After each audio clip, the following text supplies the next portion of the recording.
Well, the PlayStation State of Play in September has come and gone, and I actually thought it was pretty good. Now, I am a little biased. I was dying for a Ghost of Tsushima 2 trailer, and we got one. I'll talk about it more in a minute and give you my thoughts on the Ghost of Yotei.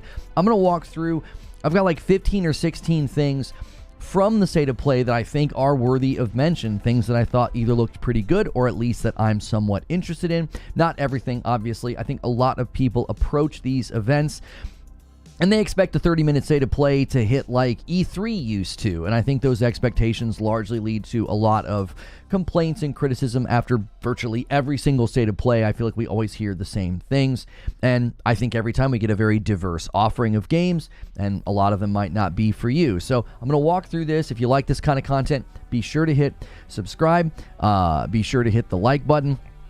And we appreciate so much the people who have been continuing to support the channel with your memberships, your likes, your subscribes, and watching the uploads and these live events with us. So first up, the thing that, got my attention, I was pretty excited about, and I told my kids about it, is that they're going to be adding some content to Astrobot later this year and giving it to the people for free who own Astrobot. And obviously you can see Helldivers is going to be a part of that. I thought it was great to let Astrobot kick off the event. Gonna have a lot of Astrobot stuff probably at Tokyo Game Show, and the game has just been absolutely beloved. A lot of people were asking me if I thought the Legend of Zelda game was going to pose a potential threat to it winning Game of the Year. The Metacritic has landed and the reviews are out, and that Zelda game landed pretty much where I told people it would. I said it's probably going to land in the high 80s. It's hard to hold on to a score in the 90s. So Game of the Year seems pretty much in locked in for Astrobot. So excited to see some new content there and just see more and more games featured like Stellar Blade as well as Helldivers. So cool to see that little studio getting that prime spots to kick off the event.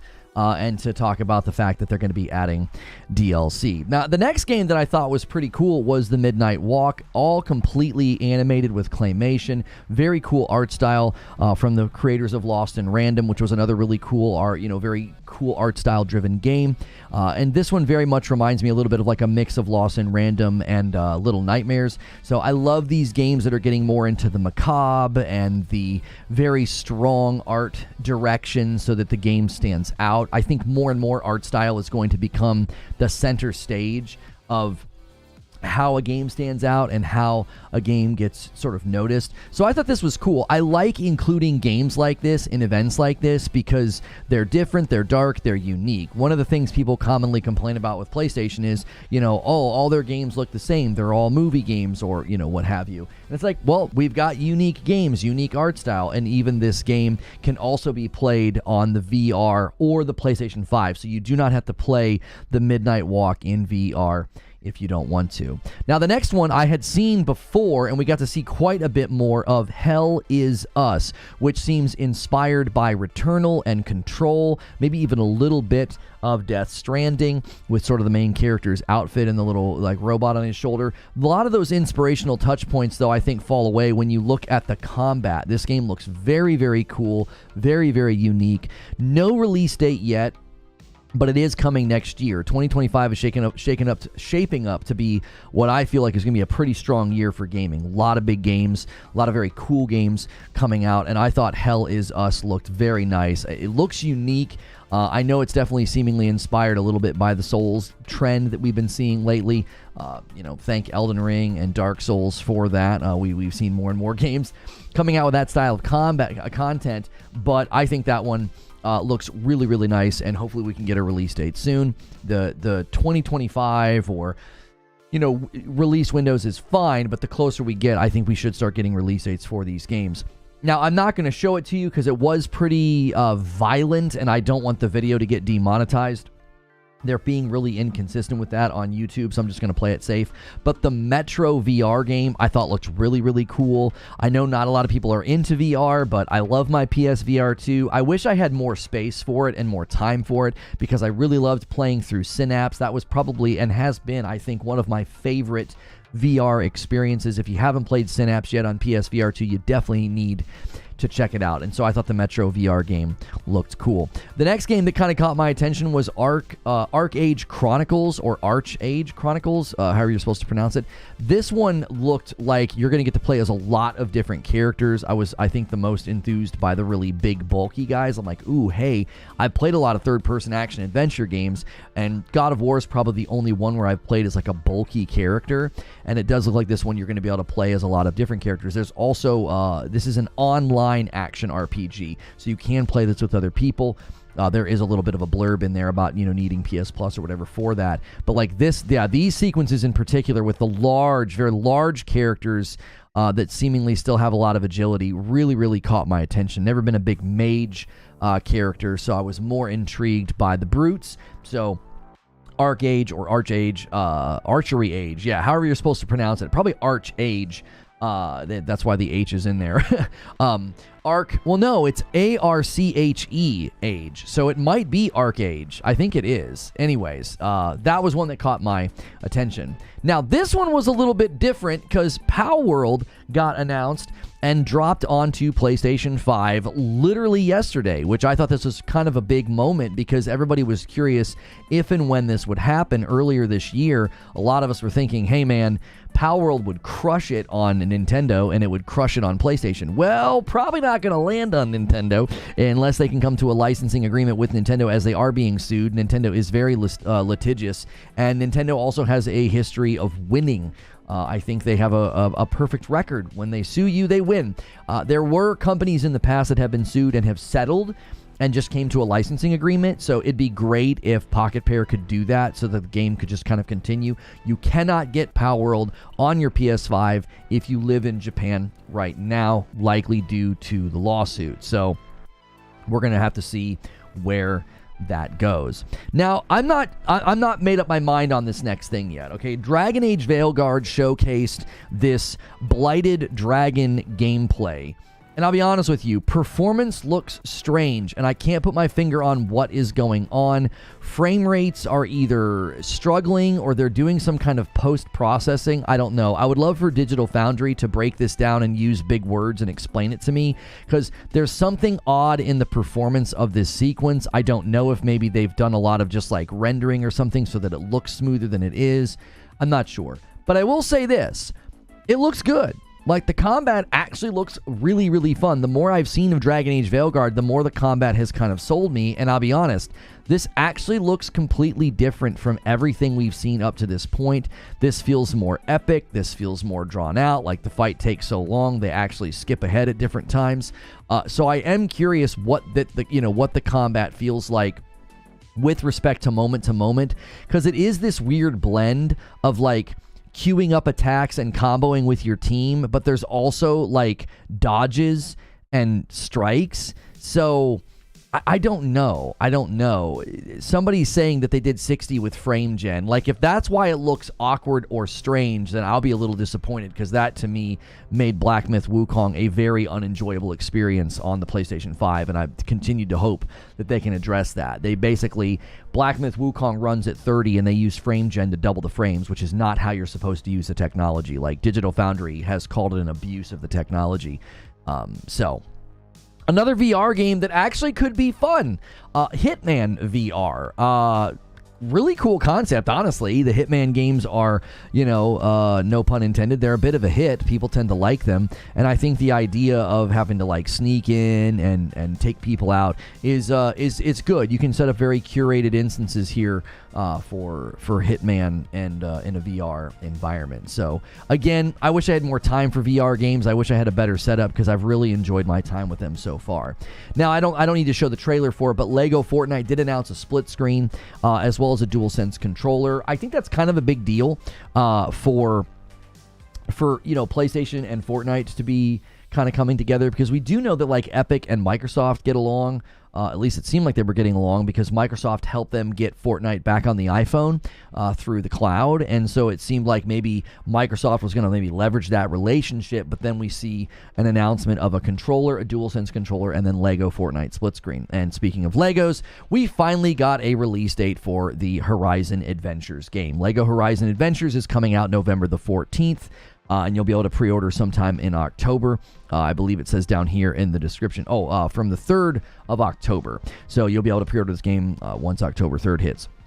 And again, this just looks like another really fun, charming game that I think is just a continuation of PlayStation's strategy to utilize their IP. Bit of nostalgia here as well to put Sackboy and Ratchet and Clank in the game as skins. So that one, we were kind of hoping for a release date, and November the 14th, just around the corner. So that one is landing then. And I'm sure this one won't cause any debates or any negativity at all. Horizon Zero Dawn's getting a remaster, and everybody's happy and thinks it's great. No, actually, people are responding with what you would typically expect, but I would argue this is more than a remaster. And funny enough, I remember when we were looking at The Last of Us Part 1 remake, a lot of bad faith, disingenuous arguments back then about how The Last of Us Part 1 remake didn't look like a remake, which was like absolutely ludicrous to claim if you look at the graphical differences and all the work that they put into that. And interestingly enough, this doesn't look like a remaster. This looks like a remake. And the people that continually say, Horizon Zero Dawn looked fine on the PlayStation 5, this is totally not needed, they should have done Bloodborne instead. Listen, we all want to be able to play Bloodborne at 60 FPS. I get it. Bloodborne came out 1 year before Horizon Zero Dawn, okay? So I just don't think people realize the graphical differences between Horizon Zero Dawn and Forbidden West. If you've seen any of the side-by-side comparisons of this trailer to the original Horizon Zero Dawn, it is a stark difference. It is dramatic. They basically took the model of Aloy from Horizon Forbidden West and put her in this game. The facial animations, the clarity, the detail. Now nobody looks like mannequins. If you remember the original Horizon Zero Dawn, that was one of the key criticisms, was that all of the characters looked like mannequins. I would, again, want to point out, this doesn't look like a remaster. This looks like a remake. The leap in graphical fidelity will be put on display in a lot of videos. You're going to see a lot of people doing side-by-sides, and you're going to see, even here, somebody pointed out this morning, like, they've added a ton more foliage. Like, that's not just a remaster. A remaster typically goes in, adds better textures, ups the resolution, maybe makes the lighting better. This is a complete overhaul of what the game looks like. It does not look like the same game. Anybody saying that, I think, is not being honest. It is a dramatic jump. And they're doing exactly what they did with the director's cut of Ghost of Tsushima and The Last of Us Part 2 remaster. If you already own Horizon Zero Dawn, it's $10 to get this jump, and it does bring your save file over. So literally no reason to be upset by this. I know people want Bloodborne. I replied to Tom Warren last night, and I was like, he says, like, the whole world wants Bloodborne. I'm like, look which sold more. The whole world. I mean, this franchise has sold a significant amount more than Bloodborne. It's significantly more popular. And as I stated earlier this week, roughly 30% of PlayStation 5 owners did not have a PS4, bringing one of their biggest pieces of property up to next-gen graphical fidelity so that their library is basically larger for anybody new to the ecosystem is a very smart choice. There are roughly 20 million people in the PlayStation 5 ecosystem right now that did not own a PlayStation 4. I don't think people realize the amount of new customer acquisition that PlayStation is getting, and that's exactly why they're doing this. It's not for the people that are turning their nose up to it, and it certainly isn't for the people who are just pleading for Bloodborne. Like, I think we're eventually going to get a Bloodborne remake. I've continued to say that. We've heard too many insiders and too many people say that they know of its existence. Maybe they're buying their time. Maybe it again got punted down the road because of the PS5 Pro. We don't know, but I do think it exists, and we'll see it eventually. They also announced that TLU 1, The Last of Us 1, is going to be hitting PlayStation Plus catalog. That's why it was on that landing page that leaked, so that's why TLU was there. Then we get an announcement about Stellar Blade DLC. They talked about some of the soundtrack, and there is going to be a collab with Nier Automata. So I think people are really excited about that. It's kind of a sensible crossover if you think about it. Like, if you look at the main character from both games, there is an obvious similarity in just how gorgeous they are. So yeah, I think people are going to be pretty excited about that, and we'll see what kind of content that is. It looks like it may be a new area that we're going to go into and play as the protagonist from Nier Automata, and that is going to be something that is coming soon, they said. Now, the PlayStation 5 Pro enhanced, they're calling it a game lineup sizzle. This was probably my least favorite part of the State of Play. I want to see these games at length, and maybe we'll get that this week. Like, I was really excited to see Rise of the Ronin in there. I'm dying to see if Final Fantasy 16 is going to get any treatment, because that's the main game that I would go back to. I stopped playing it because of the performance issues when you were like in town or exploring. Combat felt amazing in Final Fantasy 16, but everything else felt bad. So I was not thrilled with this. It's just very fast. It's quick cuts. It's all the things that I don't like in a game trailer, because I don't feel like I can get a look at anything. And so hopefully they're literally calling it a game lineup sizzle. So this is just meant to be sizzle reel. Okay, that's fine. You can do that. I would hope this insane lineup of games ends up getting, you know, a better showcase and better treatment at the actual Tokyo Game Show event this week, because I want to see deep dives. I want to see deep cuts. I want to have, you know, guys like Digital Foundry send them raw stuff to chop up. That's kind of the thing that I've been wanting to see. But that's not the only thing that I wanted to see. You know it. I saved it for last. When the Sucker Punch logo came up, I screamed, because I was like, is this it? I couldn't tell if we were actually getting the Ghost of Tsushima sequel, and we did. Not necessarily a direct sequel. This takes place like hundreds of years later, and it's a brand new protagonist. Jin Sakai is obviously dead by now, and this is the Ghost of Yotei, and you play as Atsu, and she's not a samurai. I know there's a lot of people that are already running a bunch of weird false narratives about this game. As far as I can tell right there when she puts blood on the paper, I think she might be a bounty hunter. The trailer opens up. She's consistently referred to as a hunter, and I think there's going to be sort of parallels between her and wolves, right? They're apex predators. I think she's supposed to be sort of apex predators. Somebody's asking why I skip Monster Hunter. I'm talking about the games I'm interested in. I've never been interested in Monhunt, and the performance of Monhunt is once again going to show that Capcom seemingly doesn't care about optimization. So, anyways, this game has me very excited. I'm excited for a brand new story. I love the new art aesthetic, right? The first game had the red. This game has the yellow. And she's not a samurai. She's seemingly like a warrior. And again, he refers to her as a hunter. And she has new weapons. She has a rifle. It's coming next year. Her token, her signature stance or token start seems to be dual blade. There's a poster at one point in the beginning of the trailer where she has two swords, and throughout the rest of the trailer she's commonly using two swords. And, you know, people are already doing the whole thing of like, oh, why can't I play as a guy? Nobody booted up Ghost of Tsushima and asked that question. Well, why can't I switch the character to a girl? Anybody who thinks it's unrealistic, did they have issues with the fact that you actually duel Masako in the first game? It's one of the most iconic duels. She's awesome. She's like older than you. She's a tough fight. She's an incredible warrior. There's also Yuna. There's Kaede. There's the Spirit of Yarikawa. These are all incredibly strong, awesome warriors in Ghost of Tsushima that are women. So it is totally believable. It is totally, I think, within the realm of the first game and how they told the story, that you would have somebody able to do what's going to be happening in this game, which is being a ghost. You don't need to be a samurai. You don't need to be some big, brute, strong character. You just need to be a good warrior, a good swordsman. You need to have the right tools to do that, and they're seemingly giving her new tools. I'm sure she'll be just as stealthy as Jin was. Yeah, also Tomo, right? That is also, I think, a sign that when you play the first game. So I think that narrative is going to die very quickly, because I do think this is going to be one of the few times that everybody's like, can you just shut up about this? This is going to be an amazing game. Sucker Punch absolutely crushed it with the first game, and I have full confidence that this game is going to be a great continuation. Now, a lot of people are essentially saying, hey, guess what? You know, this is a great way for them to establish Ghost as a franchise.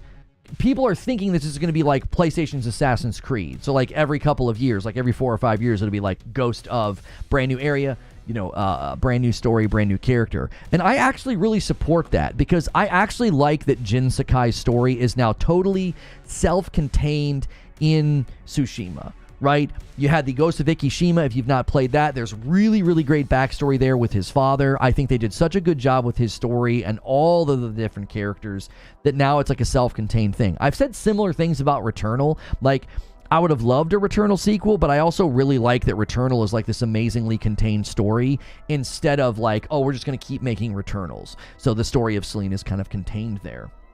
So I can't wait to play this. Again, I think she might be a bounty hunter. I think that might be kind of the point. According to some articles that I read at this point in time, this area of Yote there's a power switch, and it was really hard for people. So this could be an instance where there's going to be, you know, some bad folks that she's got to go in and take out. So this was obviously the showstopper for me. It's what I told people I was hoping to see. I was hoping to see a Ghost of Tsushima 2 trailer. I thought we were going to get like a teaser trailer and they were just going to confirm its existence. So I'm wondering, since they opted to go with like a full-on cinematic trailer, which by the way, it's number 2 on trending on YouTube with almost 3 million views. So this, I kept trying to tell people how big and how good Ghost of Tsushima was. I think this trailer just proved it. It's the second trending video on YouTube right now. That's incredible. So I'm extremely excited for Sucker Punch and for this franchise to continue.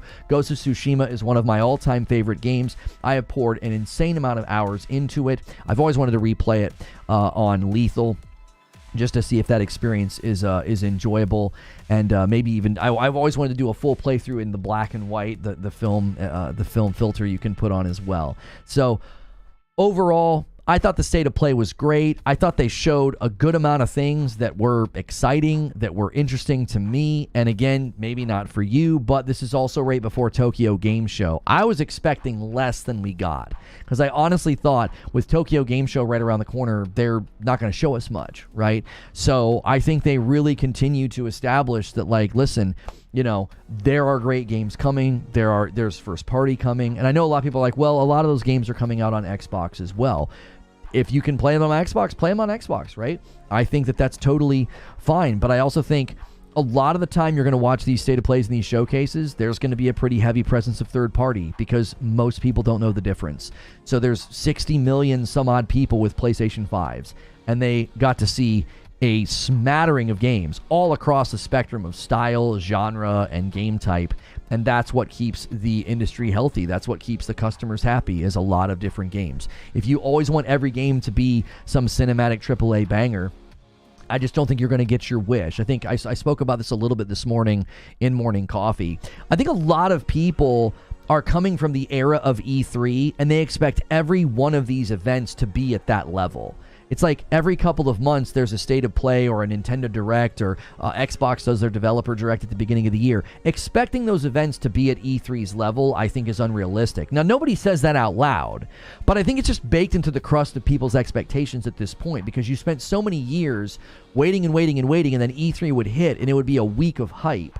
Well, now there is a higher degree of frequency with which these events happen, which means there's going to be smaller games. There's going to be less interesting games for you. There can't always be knockdown, drag out, just amazing video games every single time. I also think people consistently complain like it's always movie games, but then when the smaller titles or the more unique titles or the indie titles show up, they complain about that as well. I don't even know if some of you are gamers anymore. I think you're professional complainers. So that's what I thought of the state of play, and now you know what I think. Now it's time to hear what you think. So good morning, good afternoon, and good evening, guys. Smash that like button. Let's get to 200 likes. What a great start to the stream. A little bit of a longer show open, but I wanted to walk through and break down all of the things that I liked, all the things that I was excited about. And let me just thank some of the fan funding here.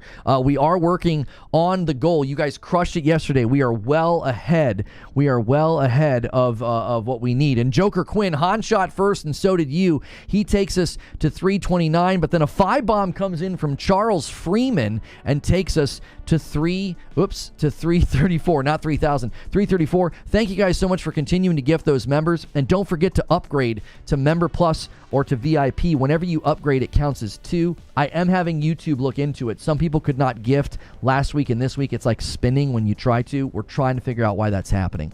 Phantom of the Night did a $5 super chat. My only issue with Ghost of Yotei is I can't call it Ghost of Tsushima anymore. That's great. And a 2 spot from server error. What if they sucker punch us and show us Ghost 2 later? No, I think it's very clear. I think it's very clear what they're doing with Ghost. They're turning it into a franchise that they can do so much with. I mean, they can do anything they want. They can go to any region, any time period. They don't even have to keep going forward. The third game could go backwards. It could. Now, you obviously can't go before Jin, because he's sort of the birth of the myth of the ghost. Like, that I think that would be cool, to always leave him as the original. I don't think you'd want to go before him. But this is like 300 years later. You could go back 100 years. I mean, they can kind of go wherever they want and do whatever they want. We're just well-informed complaining because games aren't getting enough beta testers. I don't think that has anything to do with complaining about showcases, though, in state of plays. This can be Sony's personal Assassin's Creed. I saw a lot of people saying that. Like, yeah, just change time, location, change the protagonist, and have fun. Yeah, I don't think you could go before Jin Sakai, but you could easily be like, oh, yeah, you know, the Ghost of Yotei took place 300 years later. Let's go 100 years back. I mean, I think they'll probably always advance time. I mean, I would think they would, but they don't have to. That's the beauty of telling the story and doing it the way that they're doing. And I love that she's got a whole new arsenal of weapons. She's got dual swords. She's got the chain thing where, like, I don't even know what that's called, where, like, there's a blade on the end of the chain. She's got a rifle. You know what I'm saying? I think that's awesome. Can you explain Xbox digital delivery and compare it to what Sony is doing with $10 upgrades? I don't really have an interest in comparing things that aren't even remotely the same. Going into a game and completely rebuilding and remastering and completely refilming entire NPC interactions is not what Xbox has done. They didn't do that to any of their games. When a game company goes in and remasters or remakes, they typically sell it. And they're not even making the people who own Horizon Zero Dawn buy the game. They're just paying an upgrade. I think that that's a great way of treating the existing customer base. I also think it's a great way of treating your property. I think people are going to be blown away when they see the side-by-side comparisons of Horizon Zero Dawn PS4 version compared to what they just rolled out. It's a dramatic difference. I think a lot of people believe the lie that Horizon Forbidden West was, well, it's just a PS4 game. And they never actually looked at Burning Shores. They never actually looked at any of the graphical breakdowns. They used, bad photoshopped images of Aloy. They used, bad screenshots or bad capture to make Forbidden West look bad. And what that does is that becomes your headcanon. I really want you to think about this. It's lies stacked up on top of lies. So basically, a bunch of false nonsense was hurled at Horizon Forbidden West. So everybody's walking around with this false headcanon of Horizon Forbidden West is basically a PlayStation 4 game. It's not that graphically impressive. So then they think that Horizon Zero Dawn and Forbidden West are virtually interchangeable. And because they believe that lie, they think that Horizon Zero Dawn suddenly getting elevated to the graphical fidelity of Forbidden West, they're like, that's not a big deal. Do you see? It's like it's all stacked on top of falsehood. If you'd stop believing people that lie and use photoshopped images of Aloy and basically create a false narrative about Forbidden West and how good it actually was, if you'd stop believing those people and, I don't know, maybe actually play a video game, actually play Forbidden West on a PS5, actually play Forbidden West on a nice TV, you would see like, oh wow, this is an incredibly high fidelity game compared to the last one. Aloy's ugly? No, she's not. No. I don't even take people like you serious anymore. I think you have either a vision problem or you're just saying things for attention. You either can't see or you're just a liar, because she looks just like the actress. Like, there are screenshots from the game that are now circulating on Twitter and people are like, oh, she had a glow up. No, she didn't. That's what she looks like in Forbidden West. You're just not looking at a photoshopped image of her face where they made her fat. Like, they made her all, like, swollen like she got stung by a bee in the one image that circulated. Like, I don't believe you. I don't believe you. I don't think you even think that. And if you do, you should probably go to the eye doctor. This is Monster Hunter, by the way. Not Dragon Age. I didn't say it was Dragon Age. I said Monster Hunter. Somebody asked me why I didn't mention Monster Hunter in my open, and I said it's not. It doesn't interest me. It doesn't interest me, and the performance of Monhunt's going to be terrible. Capcom's once again proving they don't care about optimization. Dragon's Dogma 2 ran so terribly and had so many issues. That new Monhunt game's going to be just as bad.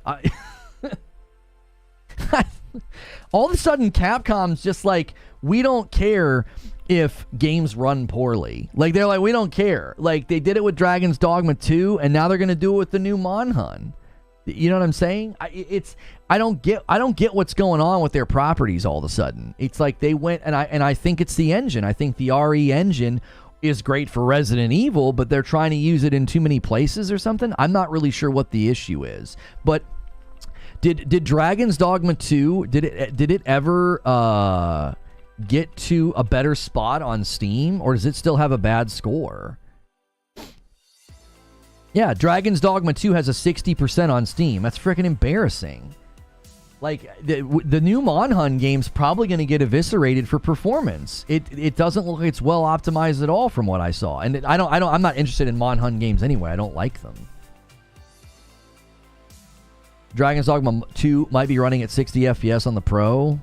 Yeah, I mean, it's one of the enhanced games. That's one of the games I'm interested in, because I'm interested if you can get the PS5 Pro enhanced label and not have it be 60 FPS. That's one of the ones I think we'll be able to test and see.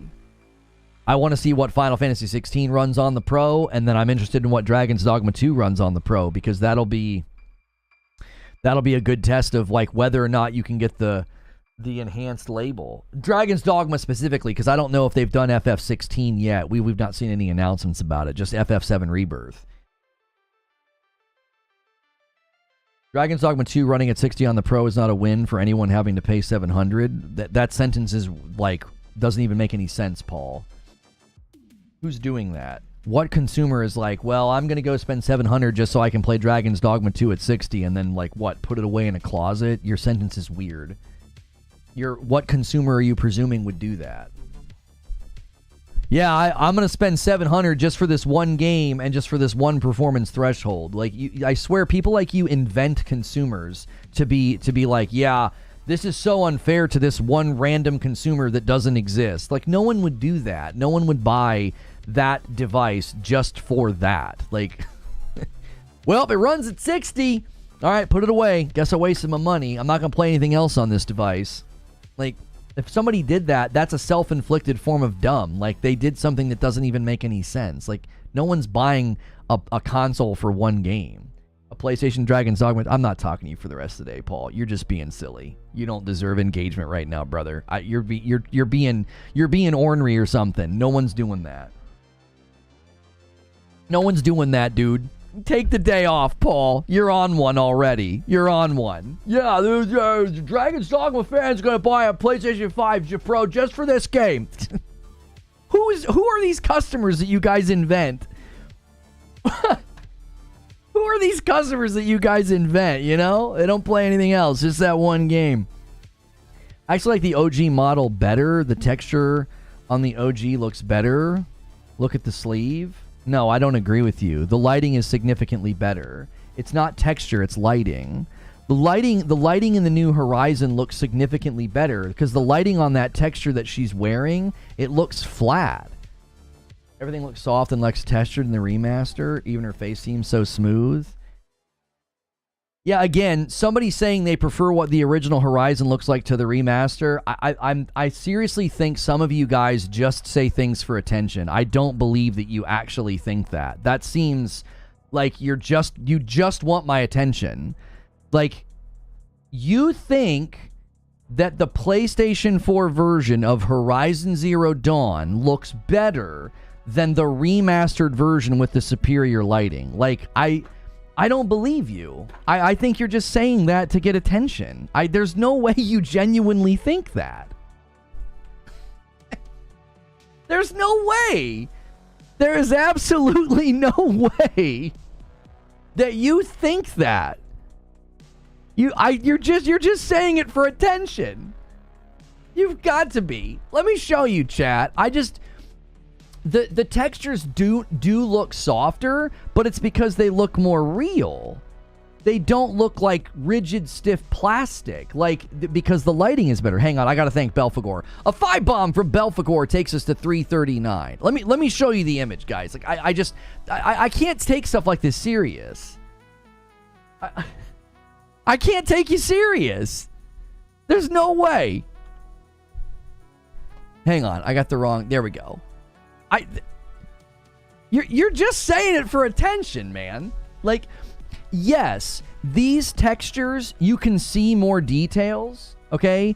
But that's because the lighting is not nearly as nuanced. It's more flat.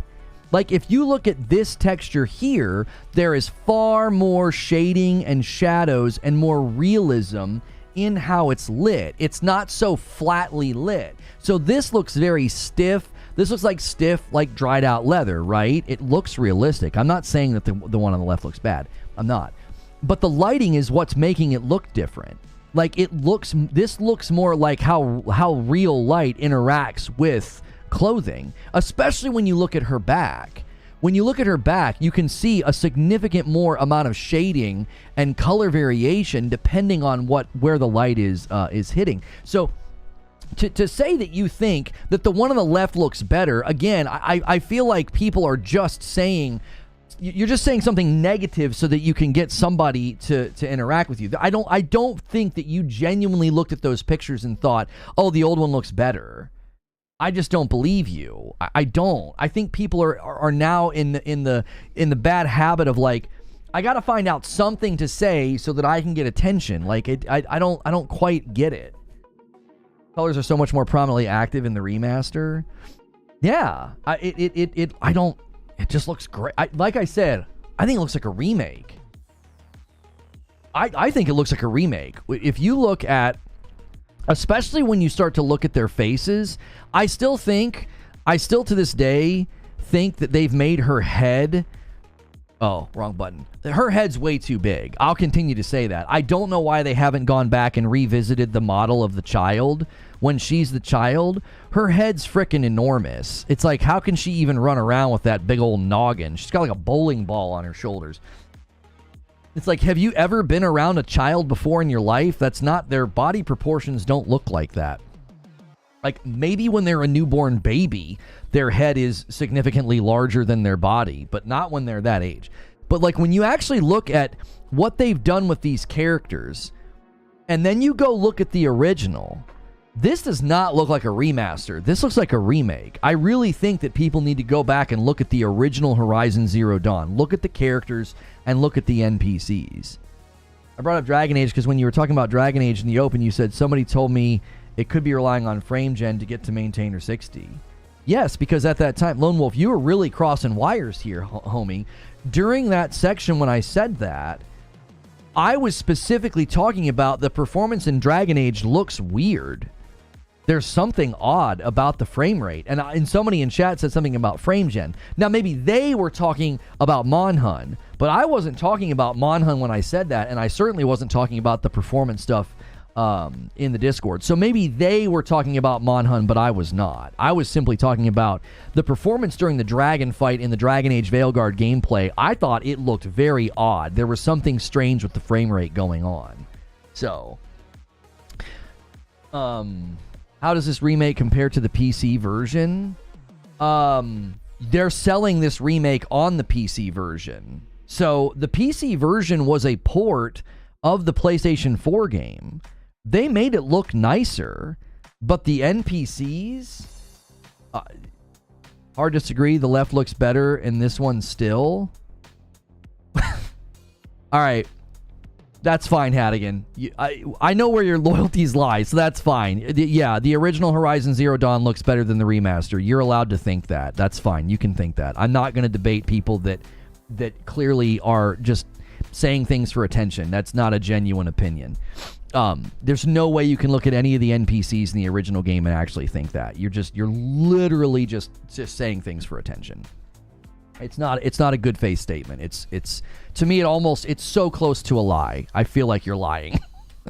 Like, the original game, the NPCs looked like mannequins. Like, it was one of the most complained about things about the original game.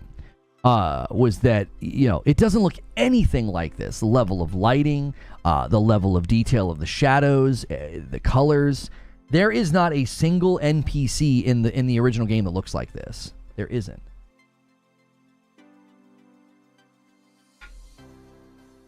There's not. Like, just look at her eyes. No movement, no YouTube compression, completely still image. Look at her eyes. Look at the lighting on the buckle on her shoulder. Like, oh, you did a super. I'm super sorry. When chat's moving like this, if I miss your super chat, please don't take offense. Just draw my attention to it. I will never get upset if you guys tell me I missed a super chat. Minerva with a $2 super chat. They show games for everyone, not just your taste. That's exactly right. Moon Knight with a $2 super chat tip. Will Sony charge $10 for every Pro Enhanced game? No, that's not how it works. No. Anybody right now making YouTube videos or doing podcasts or tweets insinuating, claiming, or like questioning, oh, I don't know, dude, they might charge you $10 for PS5 Pro Enhanced games. No, that's not how it works. Horizon Zero Dawn Remaster, Last of Us Part 2 Remaster, Ghost of Tsushima's Director's Cut. Those were new SKUs put into the store, okay? And if you own the originals, you could upgrade for $10. PS5 Pro Enhanced games will not be new or separate SKUs in the store. I own the games that are going to be enhanced right now. I will turn on my PS5 Pro, they will be there, I'll install them, and they will be enhanced. I won't go and download some separate version. I won't go and download something called PS5 Pro Enhanced version. I will simply download that version of the game. Now, it might, you know how when you go download a game and there's the PS4 or the PS5, there, you know how when you do that? Like right now, when you go and install Elden Ring, you can install the PS4 version or the PS5 version. There might be a version like that, but that's all in the same storefront. You go to Elden Ring, and once you click on Elden Ring, you pick between those two versions. You pick between those two versions. So you might have to do that. Maybe I'm going to go to Horizon Forbidden West and actually install one that says PS5 Pro Enhanced.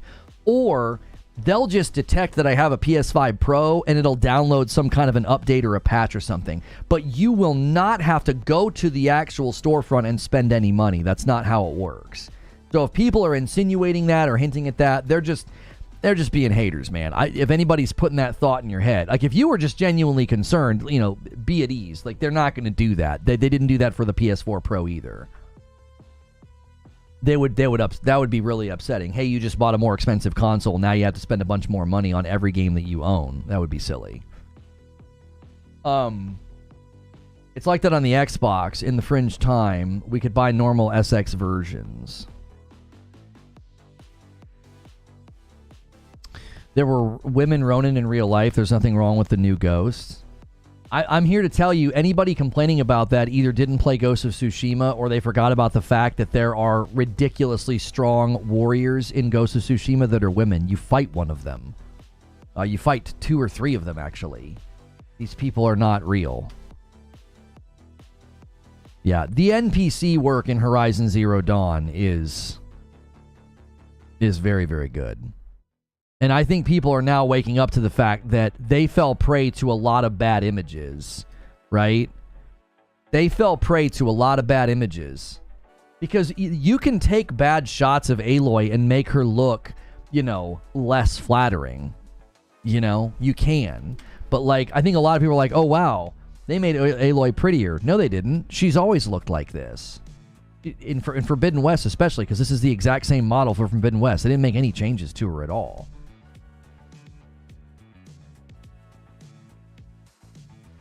Same exact model. NPCs definitely look better in the remaster. Aloy looks great in both.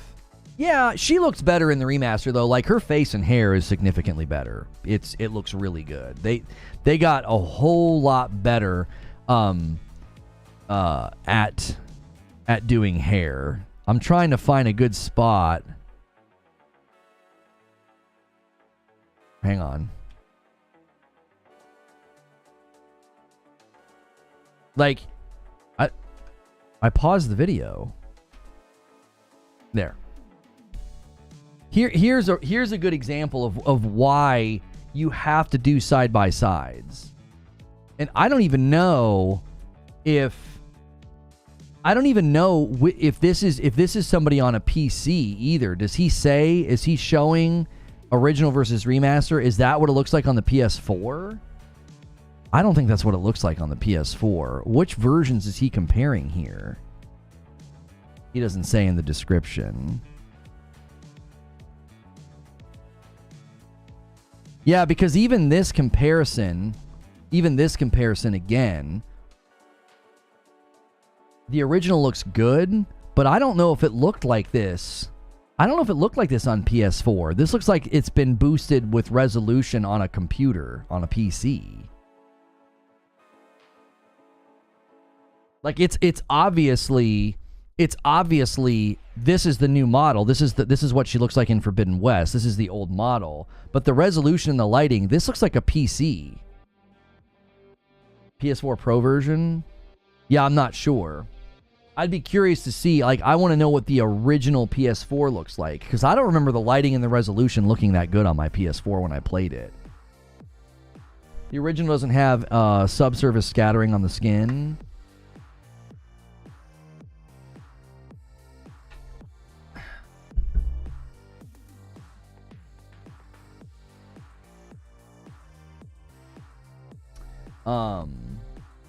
Looks incredible, but why has he bought Just for Men in the Apocalypse? Oh yeah, he blacked out his beard. The Horizon Zero Dawn cutscenes were pre-rendered. The new stuff is running in real time. None of the comparisons are fair. What about in town, though? When you would go in town and you would talk to NPCs, that wasn't fully rendered. That's when the NPCs looked the worst. Like, the NPCs, I remember, in the cutscenes, they were always pretty fine, but then when you would go in town, everybody always said they looked like mannequins. They were very, like, waxy and stood very still. Mach Y Ninja with a $5 super chat tip says, looks like the PS5 version versus the remastered on PS5.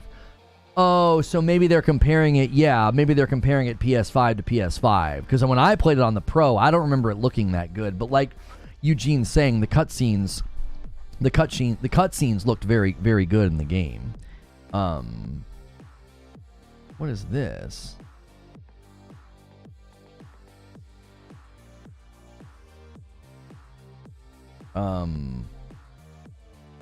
Okay, well that's nice.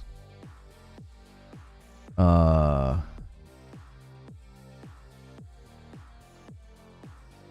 still waiting for a quote from the plumber. We're going to have to call everyone plumber. I called him this morning. He's like, yeah, I'll have him get back to you. And I still have nothing. Sorry, we've had an issue with our pipes. I don't like checking my phone like that during streams, but we've got an issue with our plumbing. It's probably going to be really expensive, and the guy won't get back to me. You have to compare gameplay side by sides, not cutscenes. Yeah, that's true. I do think the cutscenes are helpful in seeing the level of work that they did specifically with the NPCs, right? I think the NPC section is the most impressive section. Like, when you get here, like, whenever you talk to NPCs in Horizon Zero Dawn, it just does not look like this. They were very, very non-animated. They would just kind of stand there. They didn't have nearly as much detail. Here's a direct capture of the skin pore structure and the microcloth detail in the shot. Motion blur and YouTube compression is not kind to PS5 screenshots. Even this shot will likely be affected by Twitter's image compression. One of the devs actually talked about the issue. Oh. What are they trying to show in this tweet though? That first comparison, I wasn't very happy, but explaining it with motion blur and providing a better shot really helped.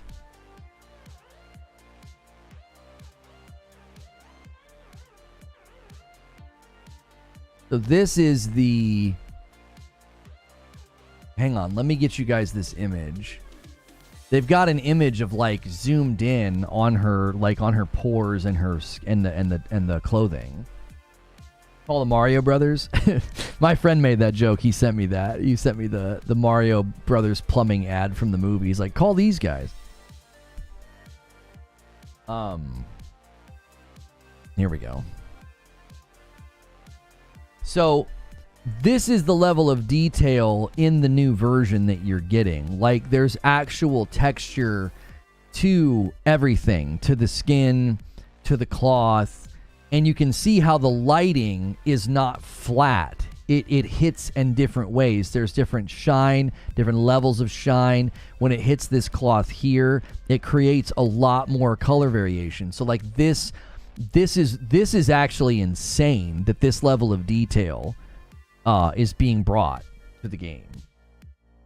No, I still haven't got a quote. No. So PlayStation tweeted and said, a first look report of games running on the PS5 Pro. Okay, they have a blog. Let's check this out. They posted this just today. All right, let's check out this blog post. If you guys are enjoying your time with me today, man, smash that like button. Let's get 300 likes on the video. Let's get 300 likes on the video. Appreciate you guys so much and your support of the channel. Keep gifting those members as well as we move towards the 400. 500 is the goal for the week, and when you hit that, we do turn community game night. We turn Friday night into community game night. All right, here we go.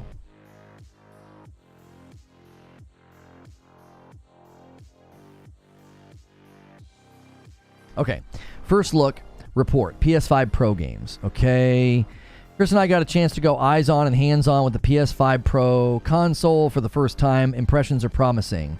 Though we didn't have time to fully investigate every one of the games last week hands-on event, even a cursory review of the PS5 Pro enhanced games on display revealed immediate noticeable benefits. All right. It was interesting to see how different studios leverage the Pro's advanced hardware. Many PS5 games currently allow players to choose between fidelity and performance modes. Some of the PS5 Pro games we saw seem to combine the benefits of both fidelity with high performance, taking the experience to another level. The best of both worlds approach wasn't fully apparent in Horizon Forbidden West Pro Performance Mode, expected to land on November 7th with the launch of the PS5 Pro. Compared to stock performance mode on the PS5, the extra horsepower afforded the PS5 Pro allows for the same high frame rate while massively improving image quality. Visual grittiness is fine. In fine environmental details like moss leaves and the red stealth bushes is banished, but even some textures and holograms look noticeably cleaner and crisper. The Pro Performance Mode also benefits the game's volumetric effects. Misty sunbeams were free of distracting shimmers and strobing we noticed with the PS5 stock's performance mode. Oh, a bunch of outlets got to try out the Pro. So IGN's got a hands-on review. Oh, well, here we go. Let's take a look at what everybody's saying. Final Fantasy VII Rebirth sported an impressive PS5 Pro glow-up, sporting a high frame rate and pin-sharp presentation in its new enhanced mode due on November the 7th. While exploring the countryside, we observed crystal-clear vistas devoid of distractive shimmering and visual noise, particularly in classic trouble spots like far-off trees and structures. Then we visited the Gold Saucer's high-contrast environments, where the neon lights resolved cleanly against the darker environment surfaces. Perhaps more importantly, the high frame rate had tangible benefits for combat and traversal, making this a significant upgrade. Last of Us Part 2 Remastered gave another impressive demonstration of the Pro's vision of high quality married with high frame rate. Blades of grass and leaves resolved cleanly without any distancing, shimmering effects, or visual noise. Spider-Man 2 was observed running at both high frame rate and crisp fidelity mode resolution and feature set, including a signature ray trace reflection. It wove gorgeous presentation overall, balancing small trade-offs to provide the best-looking Spider-Man 2 experience, which brings us to another topic of ray tracing. All right. Hogwarts Legacy is a unique approach for the PS5 Pro by emphasizing ray tracing quality via its new Fidelity ray tracing mode due to the console's launch.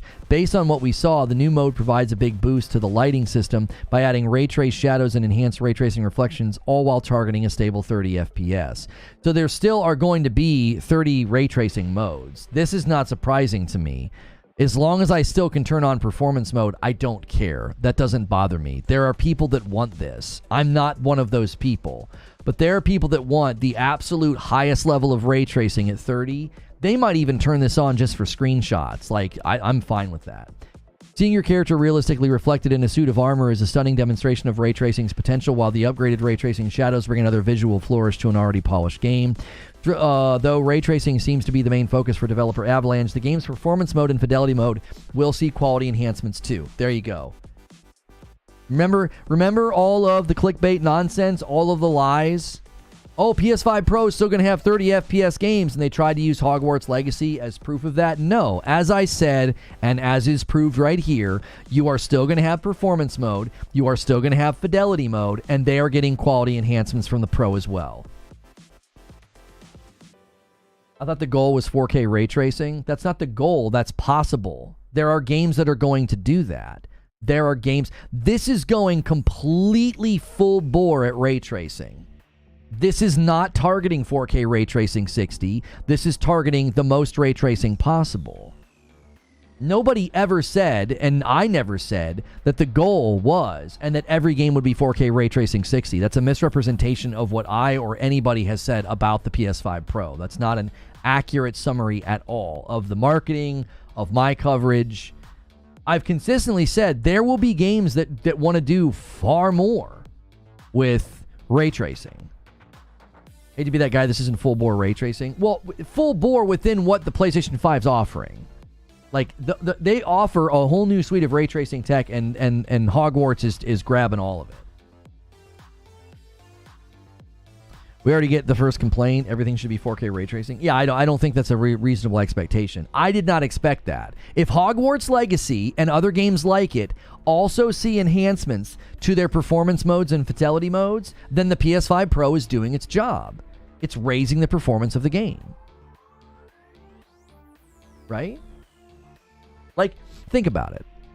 There were sections of Hogwarts that didn't maintain 60. I had it happen a handful of times.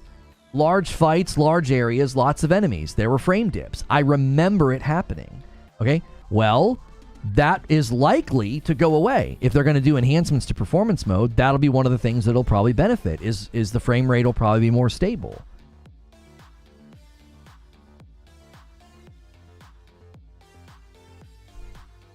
I was just going off the, you don't need to pick between fidelity and performance anymore.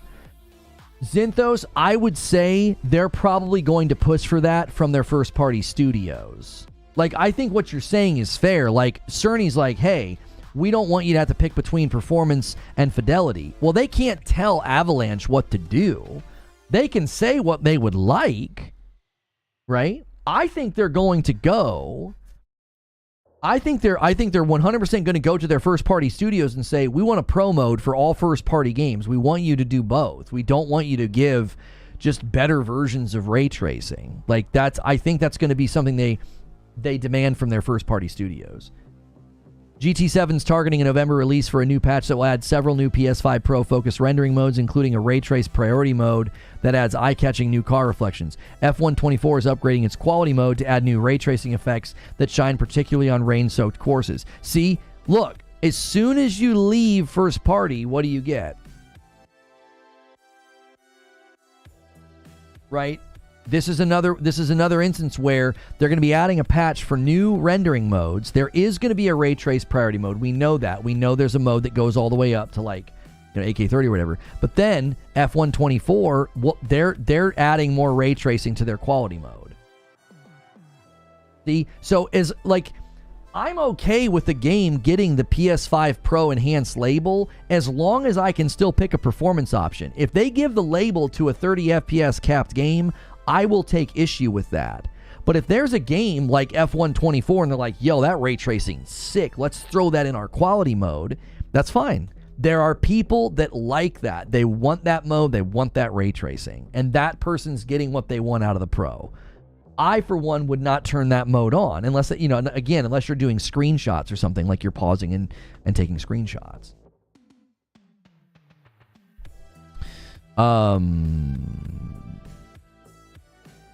What? GT7 will also include an optional and experimental 8K 60 rendering mode that emphasizes hyper crisp, hyper clean visuals. Yes, you have to have an 8K display. Interesting. All right, let's pull up some of these other hands-ons. And let's see what people are saying. I know this isn't about the PlayStation state of play, the state of play, but like this just hit, and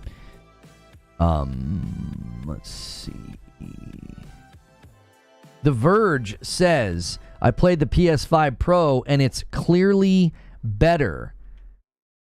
Sean Hollister says, probably the best way to play Sony's games. Here's why, plus some caveats.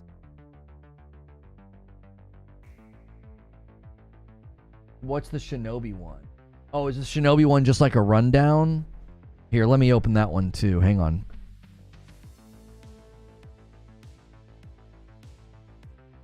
Oh, Shinobi's just got like a really, really good text rundown here. So, Gran Turismo, PSSR improved for 4K, ray tracing enables in races, supports 8K 60. Horizon, visual quality that matches and surpasses quality mode in Forbidden West. What? It matches and surpasses quality mode in Forbidden West at 60. Improved shadows, depth of field, skin, hair shaders, clouds, range of improvements to Horizon Zero Dawn Remastered. Okay, so that'll be PS5 Pro Enhanced. Last of Us Part 1 and 2, PSSR for improved 4K at 60. Marvel Spider-Man and Ratchet and Clank, Miles Morales, okay, they will offer Performance Pro Mode, 4K ray tracing, features of fidelity plus 60 FPS. Dear goodness. Improved IQ through PSSR and all visual modes, new ray tracing features, reflections, and shadows. Dragon's Dogma, better frame rates, doesn't say 60. Improved resolution with PSSR, new ray tracing features. I'll be really, really surprised that they gave it this label if the better frame rates are not at least most of the time 60.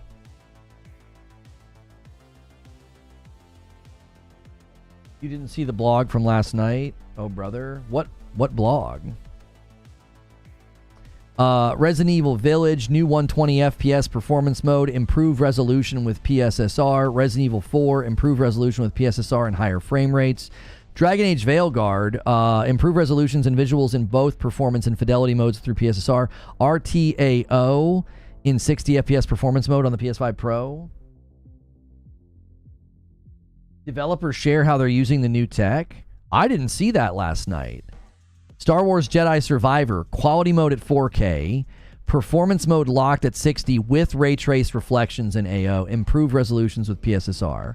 Ronin, better frame rates, improved resolution with PSSR. See, I'm kind of surprised that we're going to see the label land on Ronin and Dragon's Dogma 2 if this is all we're getting. Improved res and frame rate, like, I don't know. Again, I'm really hoping that Ronin and Dragon's Dogma 2 are close to 60 the whole time. This is obviously a little bit concerning. Metal Gear Solid Snake Eater, better frame rates, improved resolution. Does that mean that this game's like not going to be 60 on the standard PS5 or Series X? Alan Wake, improved IQ with PSSR to 4K output at 60. Stellar Blade, improved IQ with PSSR to 4K output at 50.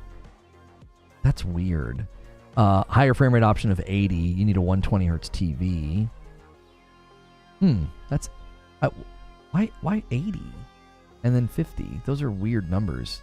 Help me out here, Chad. I'm not the tech guy. Why are they doing that? Final Fantasy VII Rebirth, PSSR for improved 4K that matches quality mode at 60. The Crew Motorfest, improved IQ with PSSR to 4K output at 60. Better details, longer distances. Assassin's Creed Shadows, PSSR for improved 4K. Enhanced ray tracing GI. I don't know what that is. And more details in the world. Oh, that's the blog that Shinobi's referencing. PS5 Pro developers share how they're using new tech to enhance their games. So did I just read his summary? Yeah, this is I just read his summary of all of this. Let's read what's Capcom saying.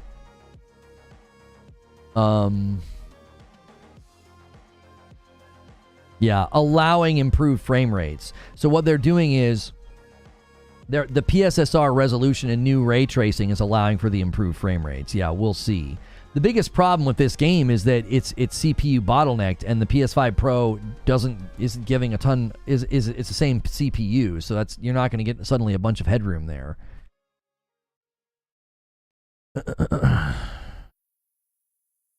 Why did it just change me? That was weird. The heck is going on?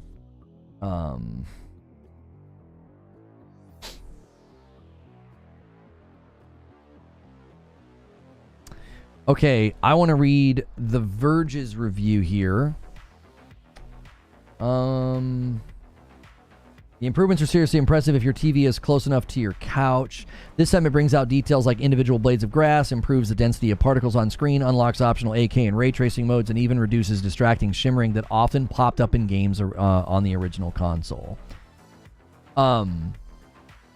What's interesting is even the PlayStation blog said that. Like, I think they're having to obviously handle this with care. They obviously can't... They obviously can't be like, oh, the original PS5 runs these games like crap. But they also have to be like, hey, the Pro runs things better. You know? So. Okay. Talking about Forbidden West. Okay. I'll get into more details below, but I want you to know my conclusion isn't quite the same as it was 8 years ago. While it's clearly better than the PS5, I'm not yet sold. That's mostly because Sony is charging several $100s more than last time, but also partly because I had to stand so close to the 4K screen to get the eye-popping result. Yeah, but see, but it's not, I think people are fixating on stuff that doesn't, maybe, and again, this is probably, I guess, where we're different, okay? I'm not fixating on that. I'm fixating on it looking better and having 60. Like, yeah, standing still, going forward and being like, oh, I can see the extra details in the blades of grass. That's not why that detail is there. That detail is there to make the world have a cohesive feel throughout. And then when you move, you get the frame rate. Like, that's the whole point. Like, I think frame rate's getting lost in this discussion a lot. Sony's demos keep us so close to the TV, it's impossible not to see the improvements with fixed-length wired controllers, encouraging us to stay nearby. When I step back, the PS5 Pro's graphical improvements get harder to make out. Some disappear at 6 feet, most of them at 10 feet, in game after game. That's a bit further than I measured with the PS4 Pro versus the PS4 8 years ago, but if you're the kind of person who already set your PS5 games to quality or fidelity or graphics mode rather than performance, I bet you'll see a huge increase in smoothness with the PS5 Pro, no matter how far away you sit. But this is the other thing I think that's getting left out of this assessment, is picking these modes as somebody who always picks performance mode.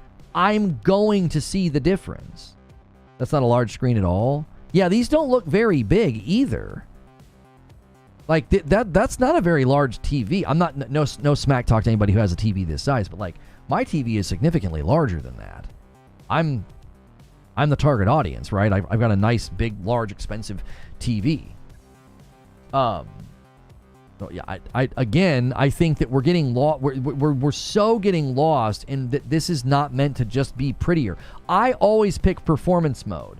So, as someone who always picks performance mode, suddenly being able to pick these modes, I'm going to see the difference. Do you see? That's why I feel like this assessment is incomplete. I don't feel like it's a good assessment of what this thing's offering, because I've been picking performance mode this entire generation. Suddenly being able to pick quality mode, I'm going to be like, yo, dang, that looks so much better. I never pick the ray tracing modes either. That's another thing that he's ignoring. There's plenty of people right now, 3/4 of the people who play games on the PS5, according to Mark Cerny, are picking performance mode, which means we're almost never picking the ray tracing mode. To act like we're not going to see the difference, again, I think this is bad assessment. Like, I appreciate the fact that, you know, he's trying to consider all angles. Like, well, if you sit far away, you're not going to see the difference. But it's like, you're looking at this the wrong way. You have to consider all of the people who have been consistently not picking quality and not picking ray tracing modes. They're going to see the difference. How excited were you about the Lunar Remaster announcement yesterday? I've never played that game. I don't even know what it is. There's so many games like that that are off my radar. It just I didn't care because I didn't even know what it was.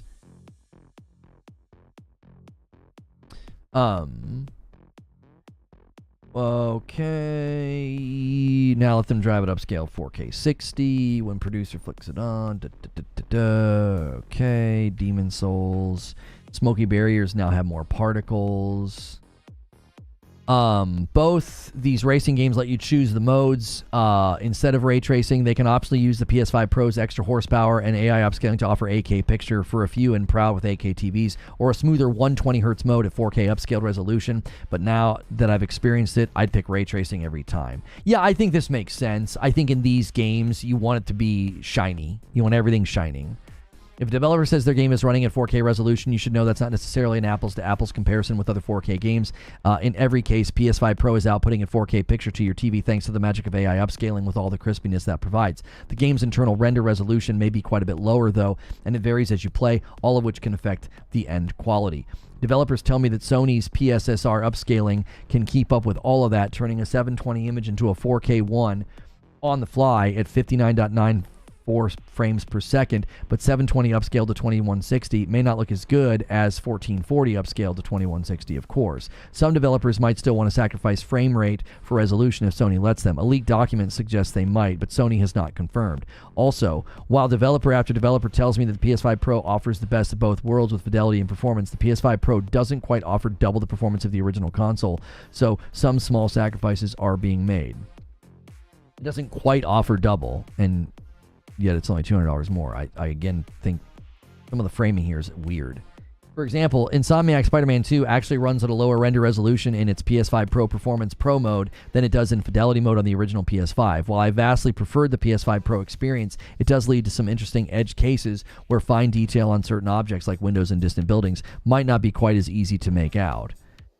I don't know if windows on distant buildings is a huge deterrent in Spider-Man 2, mainly because of how fast you're moving. If you're standing still, maybe, and you're looking for it, but actually in the game, you're probably not going to notice. You're going to notice, again, the consistent, crisp, better lighting, smooth performance. Like, I don't play, and this, again, this is where this assessment feels very incomplete. I don't play Spider-Man 2 on ray tracing mode or quality mode. So I'm going to say, holy moly, look at how good that looks, and I'm still getting my 60.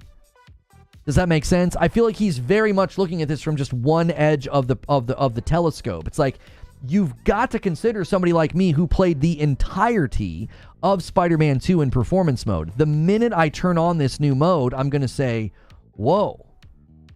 Like, look how pretty all the lighting and resolution is. And then I'm going to jump around and move around, and it's going to stay at 60, and I'm going to be thrilled.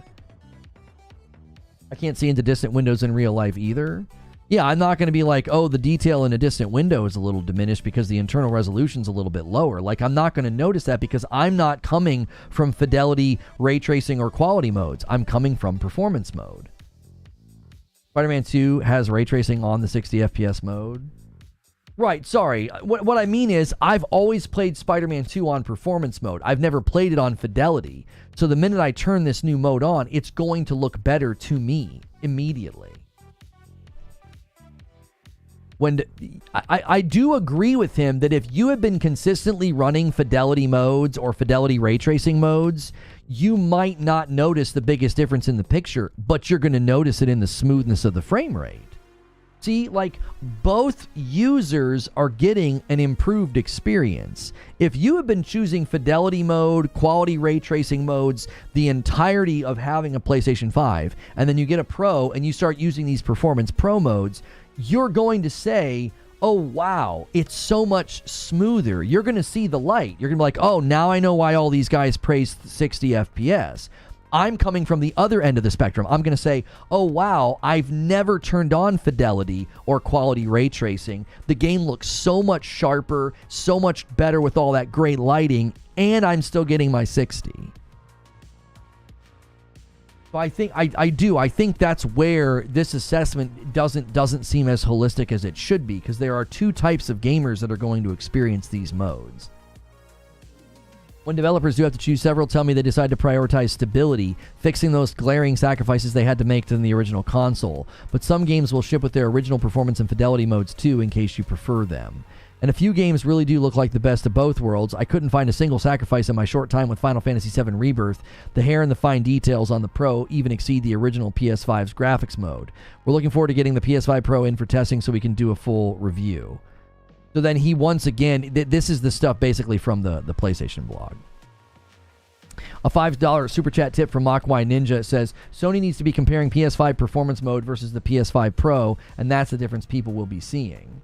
Right, but here's why I think they're doing... Thank you for the $5 super chat. I think they're doing this in person for one particular reason, Mokwai. As soon as you turn the camera, you're going to go, oh gosh, I see it.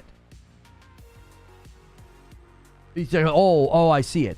Like, if somebody's panning and scanning, okay, in a 30 FPS fidelity ray tracing mode, and then they pan and scan essentially that same mode at 60, they're immediately going to say, oh, wow. That's why they're doing the test that they're doing. They want people to see, hey, you're still getting the lighting and the res, but look how much smoother it is. That's why I think they're demoing it that way. I think it's harder to convince somebody like, hey, look, the lighting and the resolution's better, and they're both running at 60. They might be like, I can't really tell. What they're trying to do is, I think they're trying to say, here you go. These are virtually interchangeable modes with respect to quality and lighting and resolution. Now move around. Like, they know that's going to be more compelling to somebody holding the controller.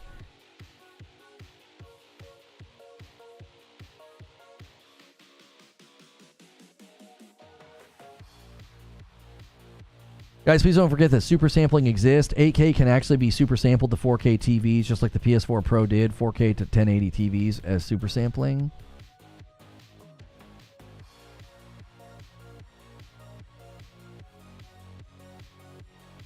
Guys, thanks so much for 300 likes on the video. And if you have a membership to celebrate, make sure and do that whenever we're in these streams. It counts toward the weekly goal. Thank you to everybody who's already gifted, renewed, or upgraded. If you do upgrade, I count those as 2. I give you 2 towards the goal when you guys upgrade to Member Plus or VIP. It's only $1 to upgrade to Member Plus. Sony Direct just messaged me saying they can't send me a PS5 Pro. They insist Concord Island is not a real place. Count this, nerd. There's one. Zubair with a VIP and 43 months gets us to a nice even 340. That's a 10 bomb away from 350. 350 is the next milestone, and I'll owe you guys 5 members. Thank you guys so much for supporting the channel. There it is. Lethal Escape does one. Always make sure and celebrate those renewals. You guys are paying to support the channel, and that adds to the total. I want to give you credit for those. Thank you for supporting with your VIPs, your Member Pluses. That's 2 whole years from Lethal Escape and 44 months from Melrose Mike celebrates his VIP as well. Thank you so much.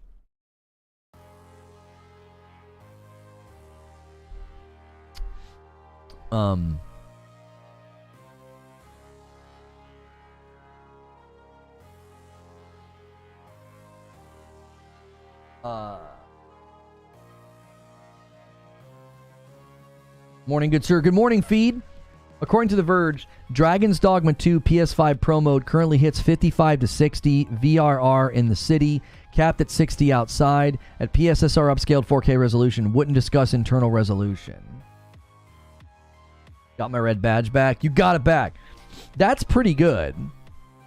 That's pretty good. Look, if you're willing to give them the PS5 Pro enhanced label, I need the game to be close to 60 almost all of the time. I'm okay with little dips here and there. I'm not going to lose my mind over that. But games running at 30, no. There should not be a single 30 FPS game that gets the PS5 Pro enhanced label. I think Tom Warren's article is going to continue to age like milk. Like, I do not think they're going to give that label to anybody. Behemoth with the 5 gifted bomb puts us at 347. Thank you guys so much. I know some of you guys have not been able to gift members. I asked YouTube about it. We're still waiting to hear back. Horizon Zero Dawn Remastered will be available for purchase for $50. The $10 upgrade will even be available to players who added the game to their libraries from one of Sony's play-at-home program giveaways during the pandemic lockdown. So that's nice. You don't even have to be one of the people who bought it. That's pretty cool.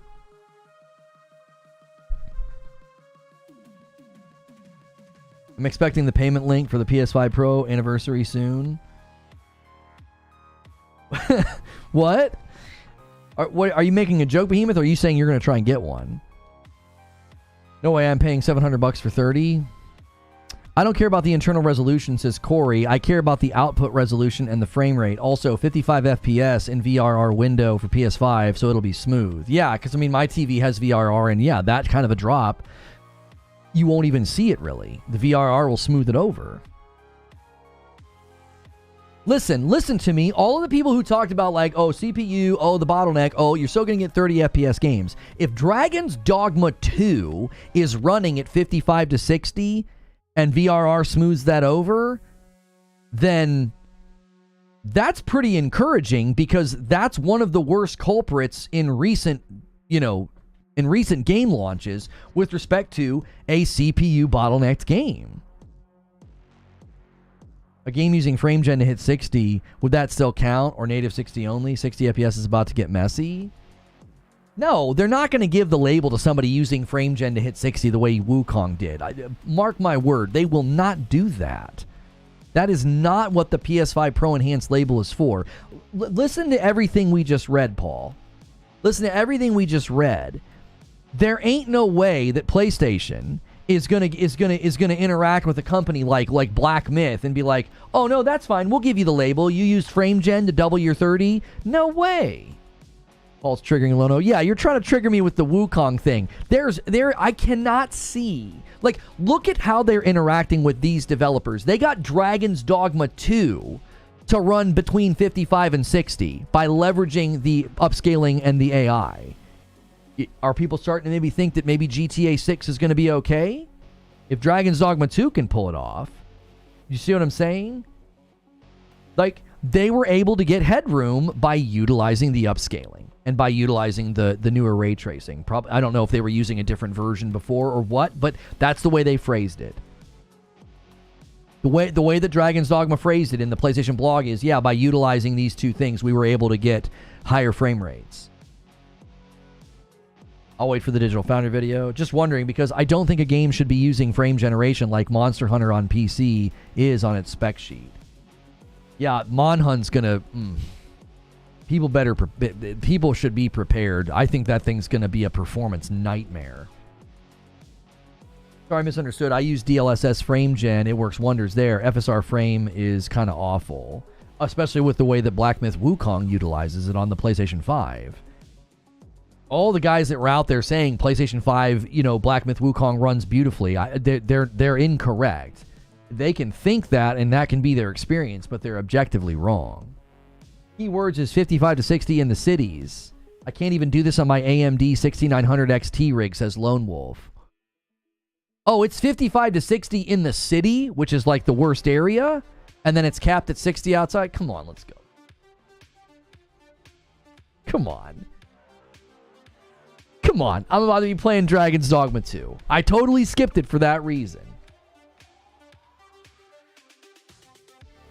We're so back, right, Lone Wolf? We're so back. Like, you're telling me it's only 55 to 60 in the city? That's like the worst place? And it's capped at 60 when you're outside? Okay.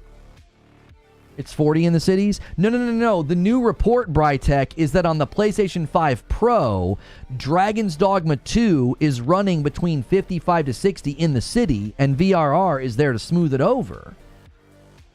And Lone Wolf saying he can't even get 55 to 60 in the cities on his AMD 6900 XT rig. Wukong CPU limited. PSSR won't double the FPS with frame gen switched off. I don't know if they're going to be able to double it. I think they're going to have to make choices with their lighting, Paul. The issue in Wukong is the lighting. I think that's gobbling up a lot. And I think if they could maybe utilize the different ray tracing that the PS5 Pro offers, that's where we could get headway.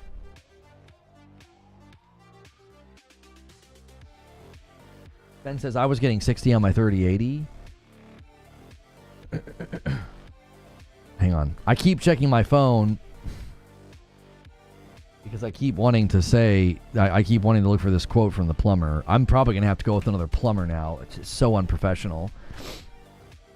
You come to my house on Monday and you tell me, I'll get you a quote tonight or early in the morning, and now it's the middle of the day Wednesday and I haven't heard from you. Like, I could have called another plumber. Like, if you don't want the job, just say it.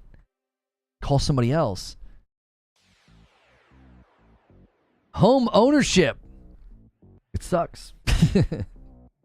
Regarding the future of Palworld, we're not changing the game's business model to remain buy to play and not free to play.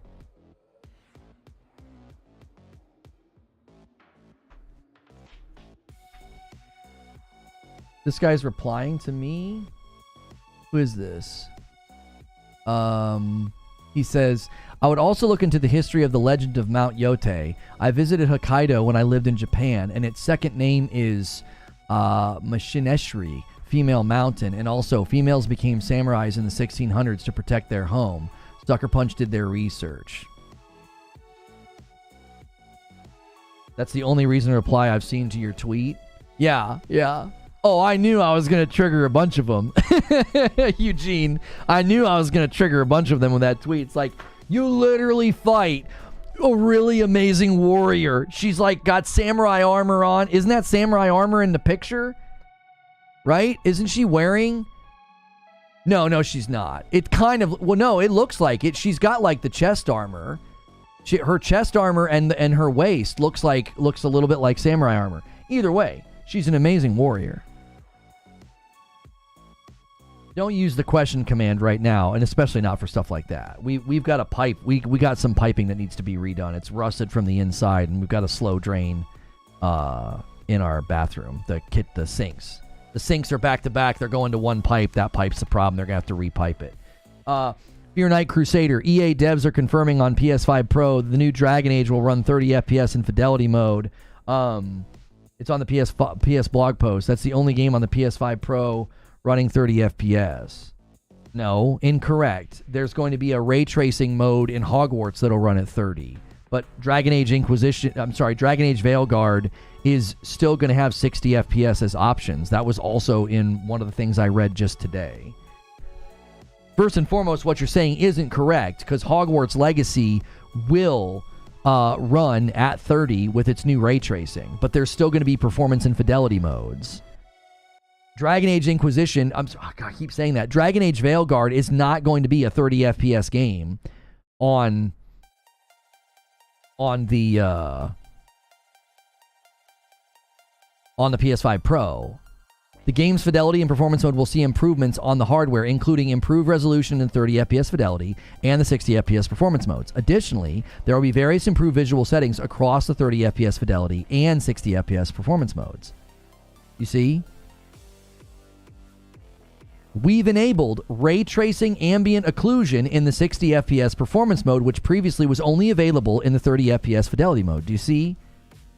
I'm telling you right now, I know what's going to happen. There are going to be, and I'm not saying you're doing this, but there will be bad faith liars out there that are going to run with, oh, there's 30 FPS games on the PS5 Pro. That's not what this is. They're taking the existing modes and enhancing them. The fact that I'm going to get ray tracing in the 60 FPS performance mode of Veilguard, that's exactly what I wanted. Like, I wanted to be able to turn up the res or turn on the ray tracing and maintain my 60.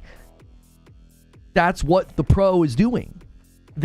I'm telling you right now, if they give the PS5 Pro Enhanced label to a game that is capped at 30 and there are no performance options and you cannot play the game at 60, I will be shocked. I do not think they are going to do that. We need to do you see on a t-shirt. Don't you see?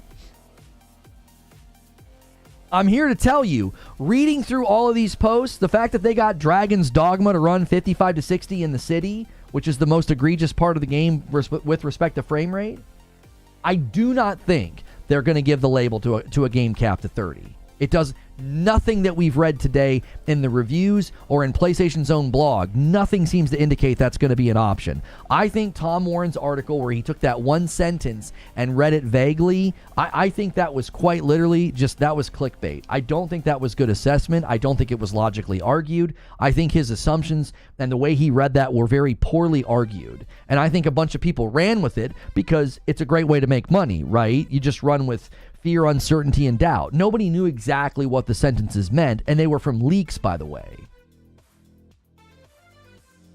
The expectation is to set his games run 60 with ray tracing. That's the bar. Even if a game comes to the market and says, we just made our fidelity ray tracing mode better, like that's what Hogwarts is doing, I'm fine with that. That doesn't matter to me. I don't need every single game to give me maximum ray tracing, maximum resolution at 60. That's not a reasonable request. It isn't. That's not what I expect from the device. So I don't think, if people start running with that and that's their criticism of the Pro, I think they're just being bad faith, because that's not at all what was promised. It wasn't like, yeah, every single game 4K ray tracing 60, 4K ray tracing 60, 4K ray tracing 60. That wasn't the promise. That's what's possible, and some games are going to do it.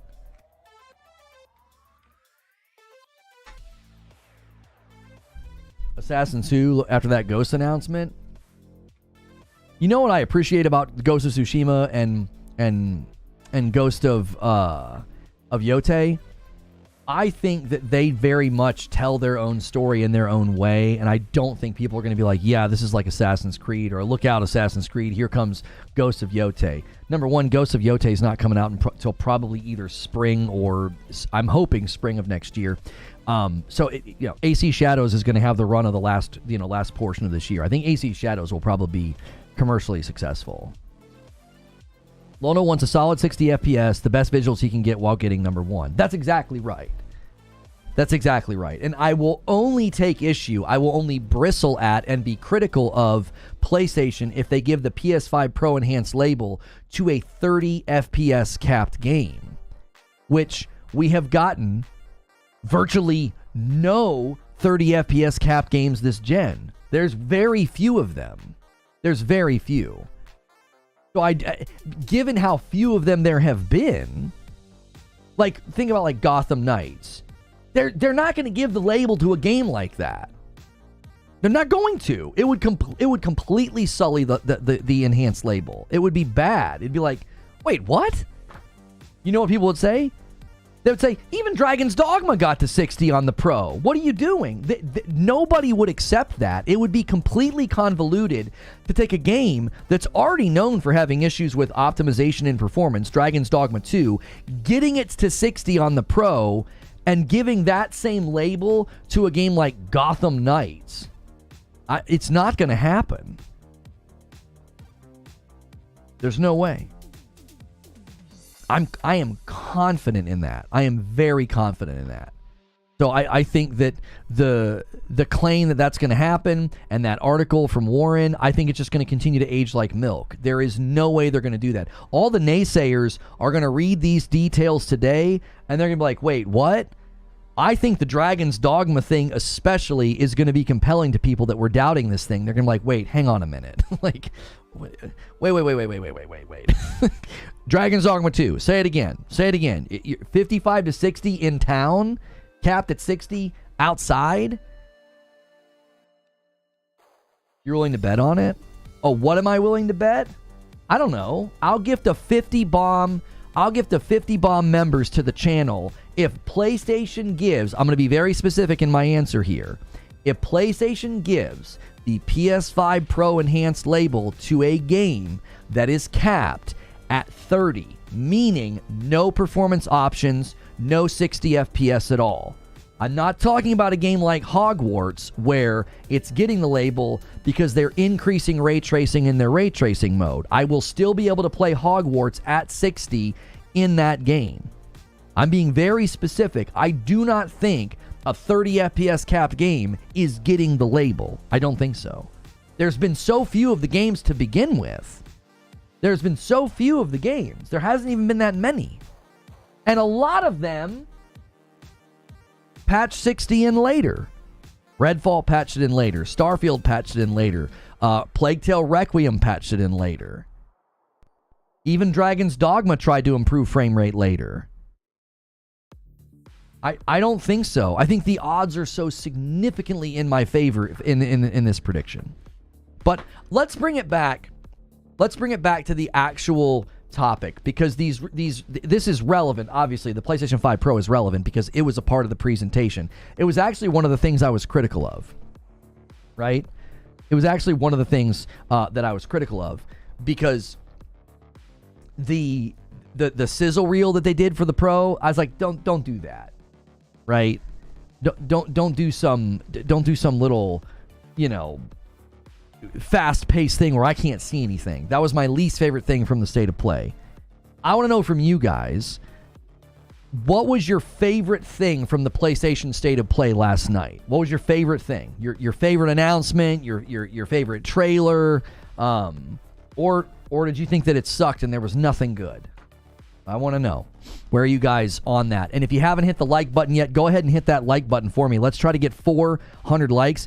Take a quick second and hit subscribe as well. Hit subscribe, hit the bell button. That way you don't miss out on my content throughout the rest of the week. Tokyo Game Show starting tonight, basically in the middle of the night. We will probably be re-watching stuff in the morning. Ghost of Yotei, Hell Is Us. Hell Is Us looked really good. That was one of my standouts too. Ghost of Yotei, obviously. I came out of my skin for the Tsushima sequel. Archeage. Yeah, Archeage was on my list. Looked very cool. A lot of people are picking Ghost, of course. I think it was the showstopper. Dynasty Warriors. Those games look so cool, but I can't get into them. They look so cool. Like, I love the idea of, like, you're, like, hitting and fighting tons of people, but I can't get into them.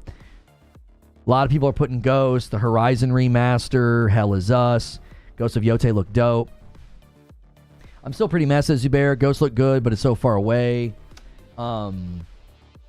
Metro PSVR2. Yeah, a lot of people were like Zubair. They're like, I didn't think it was very good. That's fine. I don't think these showcases are always meant to be, they're not meant to be like nuclear bombs of like announcements. I can't stop going back to Midnight Walk. Yeah, Midnight Walk was really cool. Yote is hype. Hell Is Us is dope. Midnight Walk is a vibe I can't stop thinking about. Yeah, it's like Lost in Random meets, excuse me, Little Nightmares. Excuse me. Favorite part, the view of the mountain in Ghost of Yotei. Made me tear up. The scope of some of those shots was huge, and they made mention of that in the one interview. Like, you can see really far.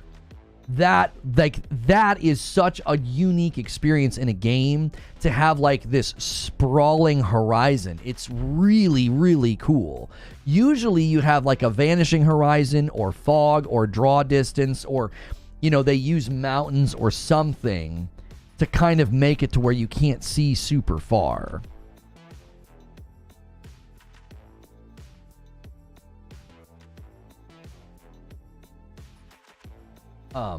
Midnight Walk is interesting. Soul Reaver remasters made me tear up. Hell Is Us, Archeage, Pro enhancements. Yeah, the Astrobot DLC looked fun. Like, new levels, some Helldivers, Astrobots, and then the Stellar Blade Astrobot. Dragon Age is going to be hot. Dragon Age looks so weird. I can't be the only one that thought that. Like, there's something going on in the performance of that game. It's purely next-gen Ghost. Yeah, they talked about that as well. I think that's where they connected those dots, Zuby. They said, we have built this from the ground up for the PlayStation 5, and that's one of the benefits. That's one of the benefits, is they have like this long reach of hey, Detective Seeds Platinums managed to break through and gift 5 members. A lot of people have not been able to gift members. It's not been working. Thank you so much. 352. I now owe you guys 5 members. Guys, give that gifted member a try. See if you can gift a single. It's been acting up. Appreciate you so much.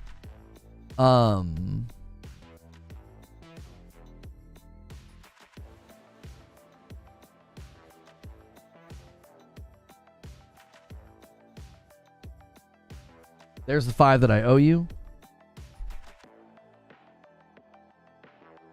I didn't see the Hell Is Us trailer. That game looks dope too. Yeah, a lot of influences in the Hell Is Us trailer. You know, some Control. If you haven't played Control, you really need to play Control. What a beautiful game. What a creative game. I loved it. Influences from Control, influences from Eternal, influences from Death Stranding. They've got good taste. They do. Chalice DJ with 6 months of memberships. Thank you so much. Chalice, if you are paying for your own membership, if you upgrade to Member Plus, it counts every month in the goal, but I give you credit for 2 when you upgrade. If you guys haven't upgraded yet, go check your membership. You can use the upgrade command in chat. I'll use it right now. Click that link, and then you can see where your current status of membership is. When did the stream start? I've been streaming for 1 hour and 39 minutes. A gifted member from Delta Boss comes in and bumps the line on the week to 353. Thank you so much, Delta Boss.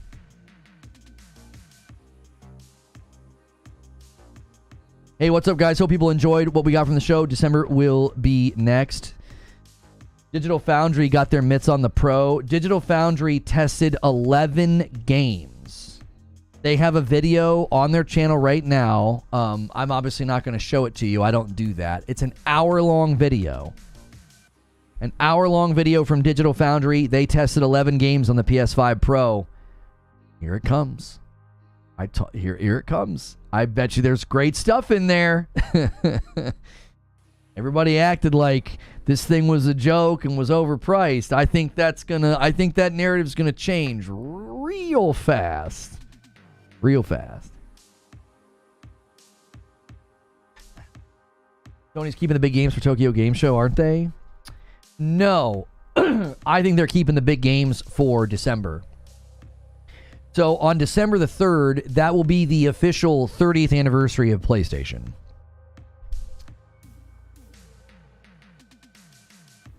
Excuse me, sorry. That will be the official 30th anniversary of PlayStation, December the 3rd. There are rumors that there will be a showcase then to celebrate. I think they're saving a lot of stuff for that. I think the big thing this week is Ghost of Yotei. That's their big announcement. I think we'll maybe see more at Tokyo Game Show from Ghost. Maybe a gameplay video. And then Death Stranding 2 will be very big this week as well. And that's it.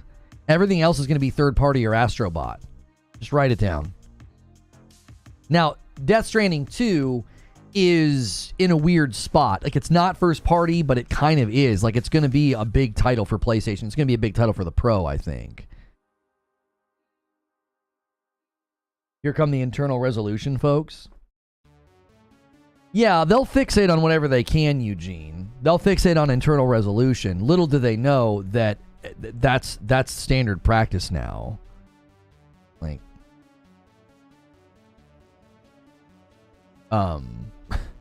like, that's standard practice to hit good resolution and good performance. Upscaling. Kojima has 1.5 hours all to himself Sunday? Really? Fear Night Crusader says, just saying there'll be an option for 30. Sorry for the unclarity. I'm seeing Sony are more focusing from here on forward on better graphics rather than resolution. Forget about native 4K res for forever. Well, here's why native 4K is a waste of time. It isn't necessary. If you've seen some of the breakdowns, there was a really good video I watched where the guy was showing like native and then he was showing upscaling.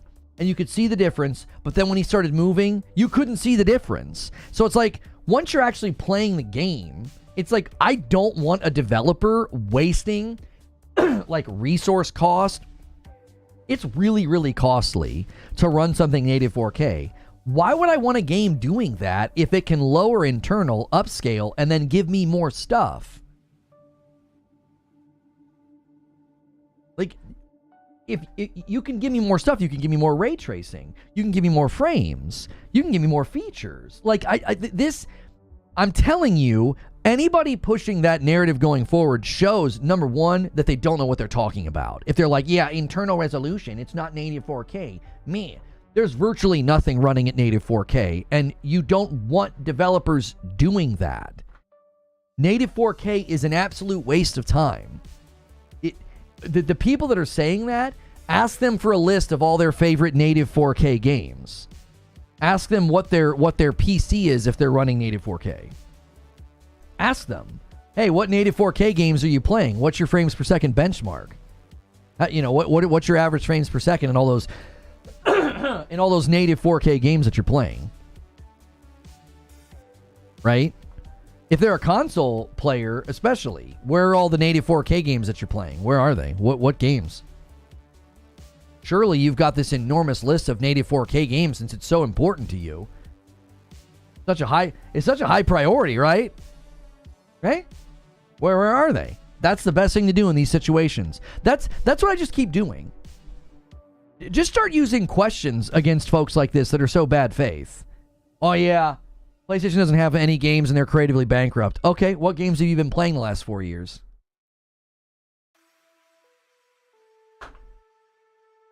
Oh, it's not native 4K. What are all the native 4K games you've been playing the last 4 years? Waste of time for native is a little strong, but the loss in quality for performance improvement is worth it. I will say it's currently a waste of time. Upscaling is come so far. Like, upscaling has come so far. Right now, at the juncture that we're in, why would you fight for native? I have a 4090 PC and I don't use native 4K. I push for the best image quality possible with high frame rate and ray tracing. That's right. That's why I said these people don't know what they're talking about. Even people with really strong rigs will tell you, no, why would I run things at native 4K? I just tell them the whole slate and keep it moving. I mean, who cares about that anymore? Whole slate of what? Not to take away from your meme, Satya, whole slate, Nadella, but what does whole slate mean anymore? They don't even use the word exclusive, so when you say whole slate, what are you referring to? Xbox owns a bunch of property and they're going to function as a publisher. Whoop-de-doo. You know? It's it doesn't even land as a blow anymore. It lands like a jab. It's everybody's just accepted it. No one even fights about that anymore. I could make a thumbnail and stream tomorrow and be like, Starfield's coming to PS5, fight me. And they'd be like, nah, we don't feel like it. I think people are just throwing in the towel. They just don't care. Xbox handheld next? Man. I am sorry. I feel fine. I don't have allergies or anything. I just have this recurrent frog this morning. I don't know what's going on. I streamed for a long time yesterday, and when I speak that long throughout the day, maybe I strained my vocal cords a little bit. Does PS5 Pro have fancy RGB lights? You can wrap it in Christmas lights if you'd like. You can call me Susan if you'd like. It makes me think of Snatch, the movie. What do I call you? Bullet? Tooth? Tony? You can call me Susan if you'd like. Abby, pull your socks up. At least go up to 1440. Well. Assassin's Creed Shadows has delayed itself to February of next year. Well, let's read this. Good golly, Miss Molly.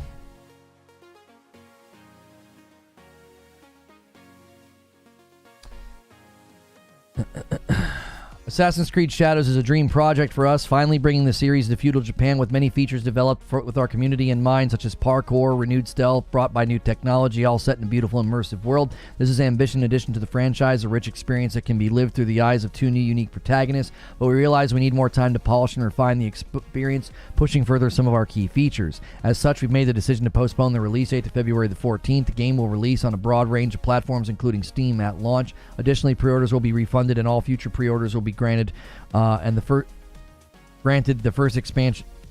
And all future pre-orders will be granted the first expansion for free. We understand the decision will come as disappointing news, especially to those who have been waiting patiently for Assassin's Creed game inspired by feudal Japan, but we sincerely believe this is the best interest of the game and ultimately your experience as a player. Rest assured we are looking forward to the moment you embark on the memorable adventure with Naoe and Yasuke. Until then, we thank you for your ongoing support. Okay, here's my question. Are they going to change some of the problematic mistakes that they've made, like the historical things?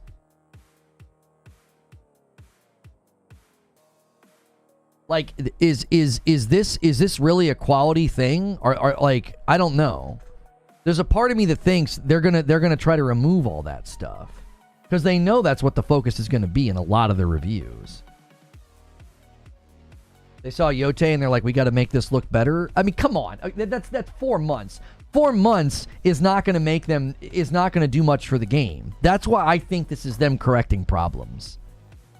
They said they were removing the offensive image in the game. There's probably more. Aren't there buildings that are inaccurate? I mean, they're probably going to go in. I would think they're going to go in and remove all that crap. That's what I could picture them doing in 4 months. I can't see them in 4 months actually making the game. That's not enough time to do much of anything. The game has got to be enormous. There's absolutely no way that this is what they're doing, that they're going to go and they're going to make all these, oh yeah, we got your quality of life and polish. Yeah, in 4 months? They canceled all of the preview events. I was told this privately from somebody. A reliable source told me they were canceling all the preview events. Then they canceled all of their appearance at Tokyo Game Show, and now they're delaying the game? Steed says it's definitely a quality and performance thing for the most part. So you think it's like bugs and glitches? We'll know. We'll know in February if those things are changed, if all the things that people pointed out. I don't think Ghost of Yote's got him shook. There's no freaking way. I don't think that's it at all.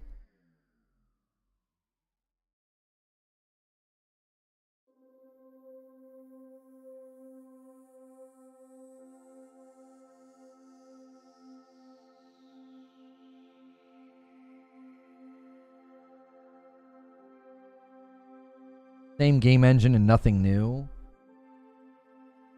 What's this about offensive imagery? I haven't heard. They've got the wrong icon on some flags.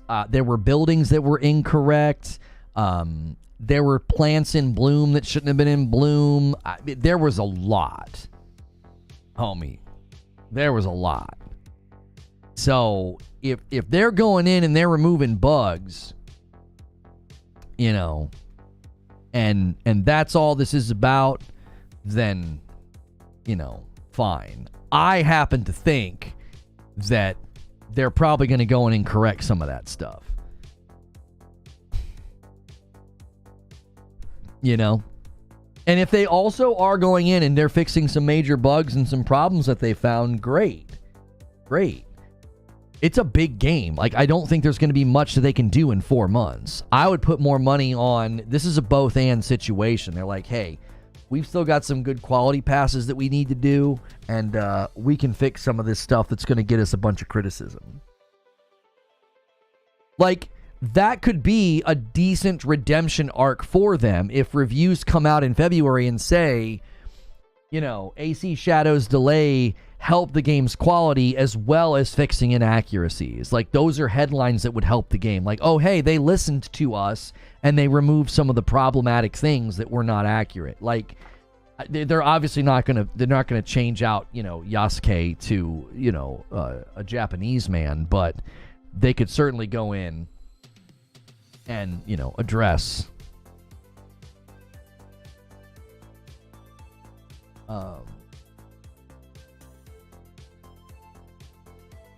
they could go in and address some of those things. I mean, they might do that as well, says Seeds, but they have some performance things to fix. It's massive, and there are new things in there they haven't done in AC before. I'm good with it. Okay.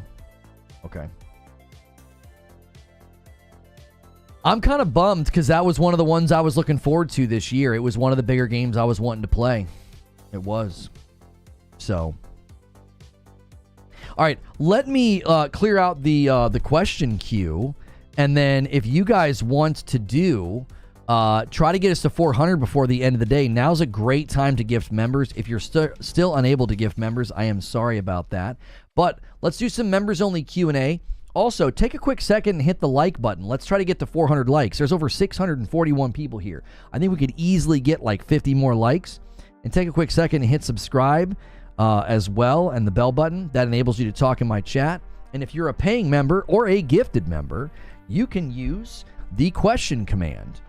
And you can use that question command and submit questions right now. We can take a look at my poll that we did. I said, what's your PlayStation State of Play September 2024 reaction score? 1,000 votes have come in. 13% gave it an A. 43% gave it a B. 28% gave it a C. And 16% gave it a D. I would say this is a pretty good score. I mean, obviously, I think this audience likes PlayStation. I don't think you guys are ponies, but I think a lot of you guys like PlayStation. I think a lot of you guys like PC as well. I think there's some of you that are still holding on to Xbox, but I think some of you are considering switching, just given the state of things. So that's actually a good score given this audience. And a gifted member from XCal. He says, come on, boys. Let's start the journey. And another one comes in from Alfonso, 355. That is an exact 20 bomb away from 375. That's another 5 that I'll owe you. You Silly Moose ordered a triple threat and a Reforged light roast. Guys, thank you so much for continuing to order the coffee. I've not been mentioning it, and I probably should. I got out of the habit of mentioning it. And, yeah. So here's the first question from Spice King. He says, I noticed that you put out a poll asking people what their letter grade would be for the State of Play. What would you personally give it? I would give it a B. I agree with all the people that gave it a B. It wasn't an A. I think I would come out swinging and give it an A if there was more new first-party presence. That's what it's going to take for me to give them like a strong score to showcase or a State of Play. You know? I think most of the time. And the Silly Moose doesn't just order coffee. He becomes a member. Always remember that Member Plus gets into more content. So if you like the content after a month at the standard membership, you can always upgrade for $1 and get into more. So we have the green room. That's separate from coffee, morning coffee in the writer's room. That's our like laid back chill streams where I play some games, and Belphegor gifts a 5 bomb and takes us to 361. Thank you so much, Belphegor. Regularly dropping those 5 bombs, man. I greatly appreciate it. Thank you so much. Yeah, I'd give it a B. Most of the State of Player D. Here's why I think you think that, Mango. It doesn't like upset me or offend me if you give it a low score, but I think a lot of people think in the same way that you do, and I don't think it's because like they do a terrible job. I think it's because everybody has like baked into the crust of their expectations that when video game announcements happen, it's crazy. Why? Because you watched E3 for years and that's the way that it was structured. And now we have a more rhythmic cadence of things like this. So a Nintendo Direct, a State of Play, they're 20 or 30 minutes long. I expect them to be pretty much in the middle. There'll be indies, there'll be trailers for things we already know about, there'll be release dates for things we already know about. Like, they're not gonna be like boom, boom, bomb, bomb. Oh my gosh, all these AAA huge titles. Like, that's what I think people are missing. It's like, these events are always gonna be like this. Like, lower your expectations, you know? Digital Foundry has a tweet here. Let's take a look at this. Looks like it's about Gran Turismo, maybe? We've been hands-on with 11 PS5 Pro games. We've got new capture, and we've spoken with developers about how they're using the power of Sony's console. There's a lot of great stuff to go through here, and Ollie Mac is your guide. Good night. That's like distracting. How detailed the road was. Like, they're going full speed and I can see like cracks in the road. Even on the standard PS5 quality mode, the level of detail is insane. Can I turn closed captions off? No, they've inlaid them. My gosh. It looks real. The lighting looks so, oh my gosh. The lighting looks real, bro. I like Ollie, he's cuddly. Thrash says he sounds like he's licking ice cream when he talks. I thought that was one of the funniest things. One of the funniest descriptions I've ever heard. I like Ollie too. And Silly Moose upgrades. I'm going to give you the double dip, Silly Moose. I'm going to give you credit for 2. All upgrades count as 2. That takes us to 363. Guys, upgrade to Member Plus. It counts as 2. I literally lost it when Thrash said that. He doesn't like Digital Foundry. Thrash doesn't like him. He says in some instances it's a generational leap. It looks real. It's like distracting. Remember the guy from CNET when he said playing Gran Turismo, it was distracting and he kept wrecking? I was like looking at the ground while the car was going and I was like, I can see the cracks in the ground at full smooth 60. It's unbelievable. And a single comes in from Stone Spire, and he takes us to 364. I tell you what Stone Spire's trying to do. He's trying to summon the 10 bomb. He's going to bump this to 365. Somebody tag team with my man Stone Spire. He's so faithfully doing this, and nobody's taken the dunk from him lately. Somebody dunk this home. There it is. He just set it up.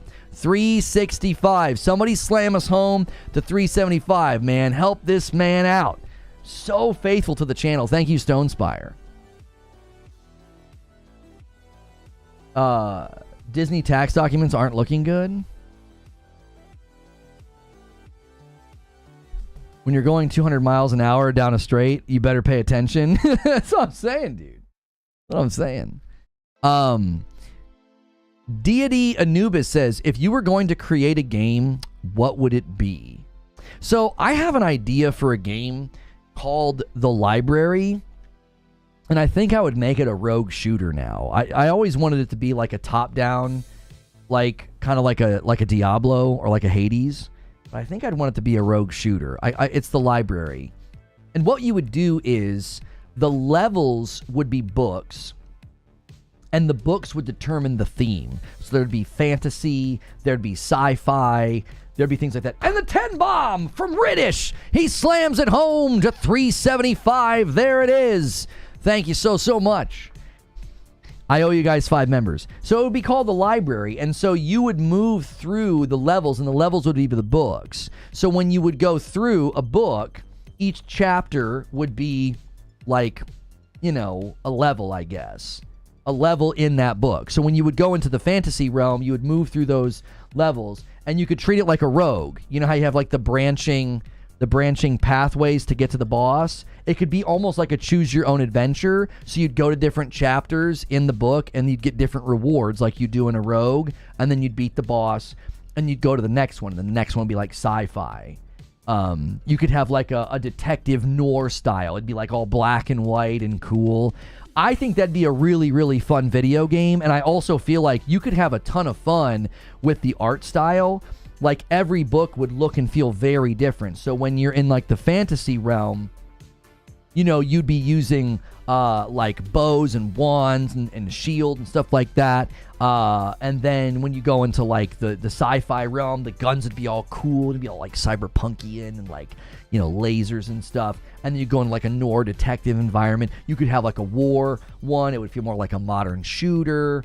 It would really, really let you be, I think, artistically creative, but also mechanically creative. I think it could be really, really fun because you could have a lot of different mechanics and different rules for every book, for like every world. So I had this idea a long, long time ago where you would use books sort of as like, those are your worlds. And then the more I've played rogues, I think a rogue would work really well as you kind of move through each book. So, yeah. That's not necessarily a game that, like, I'm dying to play. It's just a creative idea that I had. I'm like, I think it'd be a fun game. Yeah, like The Lost Library or something. And you could always make more. You could make sequels. You know, you could always add new stories. You could always add new books. It'd be easy to add DLC, you know? Hey, we've got, 2 new books coming out, to the Lost Library next year. I think it could be a really, really great project that you could really, add to it for a long time. And I think people would like it. I do. Trademark that? I don't really trademark or patent things, kind of like the Plucky Squire. Yeah, the Plucky Squire is charming. You come in and out of the book. You wouldn't be, the book aesthetic would be there when you're choosing your path and when it's like showing, right? But once you're in the game, it wouldn't look like you're in a book. The book would just determine the style. Yeah. Going already. No, Plucky Squire's not quite what I had in mind. Plucky Squire's cool and definitely has some ideas in it that I thought, oh, that's kind of similar. But mine it'd be a full-fledged, like, you're in the game when you're in the book. The books would be more a means of, like, setting art style, theme, and world rules and the enemies and the boss and stuff. Yeah. So. And then, what could be really, really cool is at the very, very end, it could, something could happen to where you keep hopping from book to book to book. So, like, all of a sudden you're in the fantasy realm and you have, like, your AR. All of a sudden you're in, the sci-fi realm and you have, like, a magic wand. That could be cool, too. Like, mixing the weapons and the rules. You know what I mean? I get it. Everyone is jazzed up from the State of Play today, but you should know that Witchfire is out now and it kicks a large amount of yes. Play Witchfire in early access on Steam. Please support that game. Oh my gosh, I want that game to come to console so bad. Currently, Witchfire is in early access on Steam, and it has a 92%. Yes, good for them. I love this game. This game is so original and charming, and it's got such a great art style, and the guns, especially the hand cannons, they handle like guns in Destiny. Please support this game. In Steam, if you like these kind of games, if you like rogue shooters, support Witchfire. I'm trying to get you guys some gameplay. Here you go. You got spells, you got guns. The perks you can get on the guns are so cool. Just a great art aesthetic. Just a wonderful intersection of medieval art direction with really cool guns, and you've got different prayers to choose from. Just a great game. Original ideas, and from everything, just the UI, the font choices, they've poured a lot of love and passion into this. So please support this game. I will probably return to Witchfire with a fresh run because I forgot a lot of the rules, and the last time I played it, I got really confused. And I'm going to start probably fresh in Steam. I've been really enjoying Deep Rock Galactic Survivor. I got a little frustrated yesterday, but then some people helped me out. They're like, you need to grind the lower levels. So I was grinding the lower levels last night with not the scout. The next guy is the soldier. I was having a blast with him. You can get the turrets to follow you. It was so fun. Deep Rock Galactic Survivor was really fun. I'm just going to grind the lower levels for now because I was getting frustrated. And people were like, oh, you've not upgraded your meta upgrades enough. And I was like, oh, okay. And I looped back and had a good time last night. So, question for... No, I'm an idiot. What are we doing here? There we go. Question from the Cisco. Says, what surprises might we see at Tokyo Game Show? I don't know.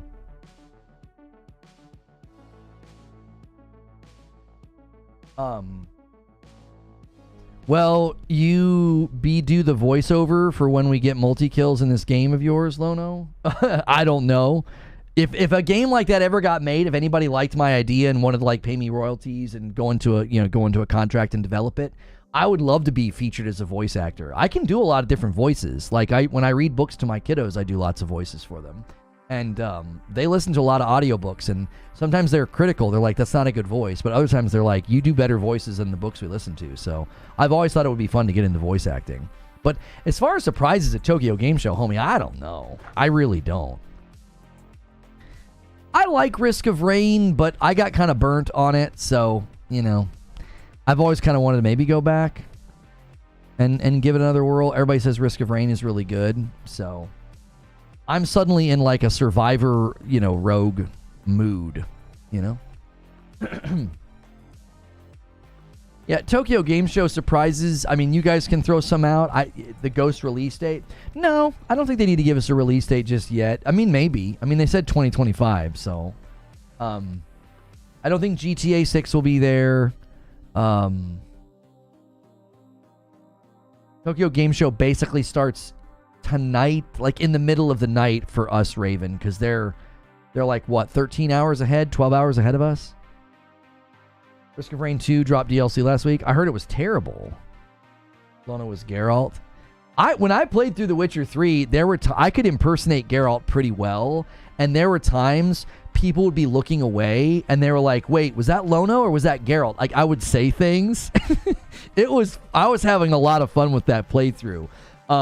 Those of you that were there for that might remember. There were a couple of times where I tricked chat. They're like, wait, was that Geralt or was that Lono? And I was like, I don't know. It was obvious because sometimes I would say stupid things, and then they were like, you had me going, and then you said, I would like swear or something. All right, next question. Do you think Tokyo Game Show will show Ghost of gameplay or show any other first-party PlayStation games besides Death Stranding?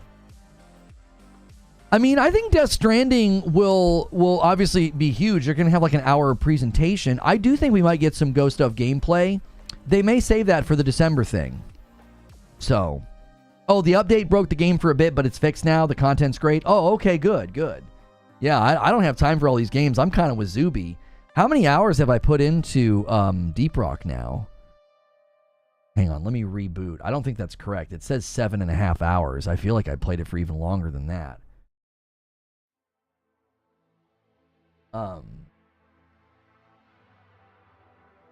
Bear says, I hate when you do that.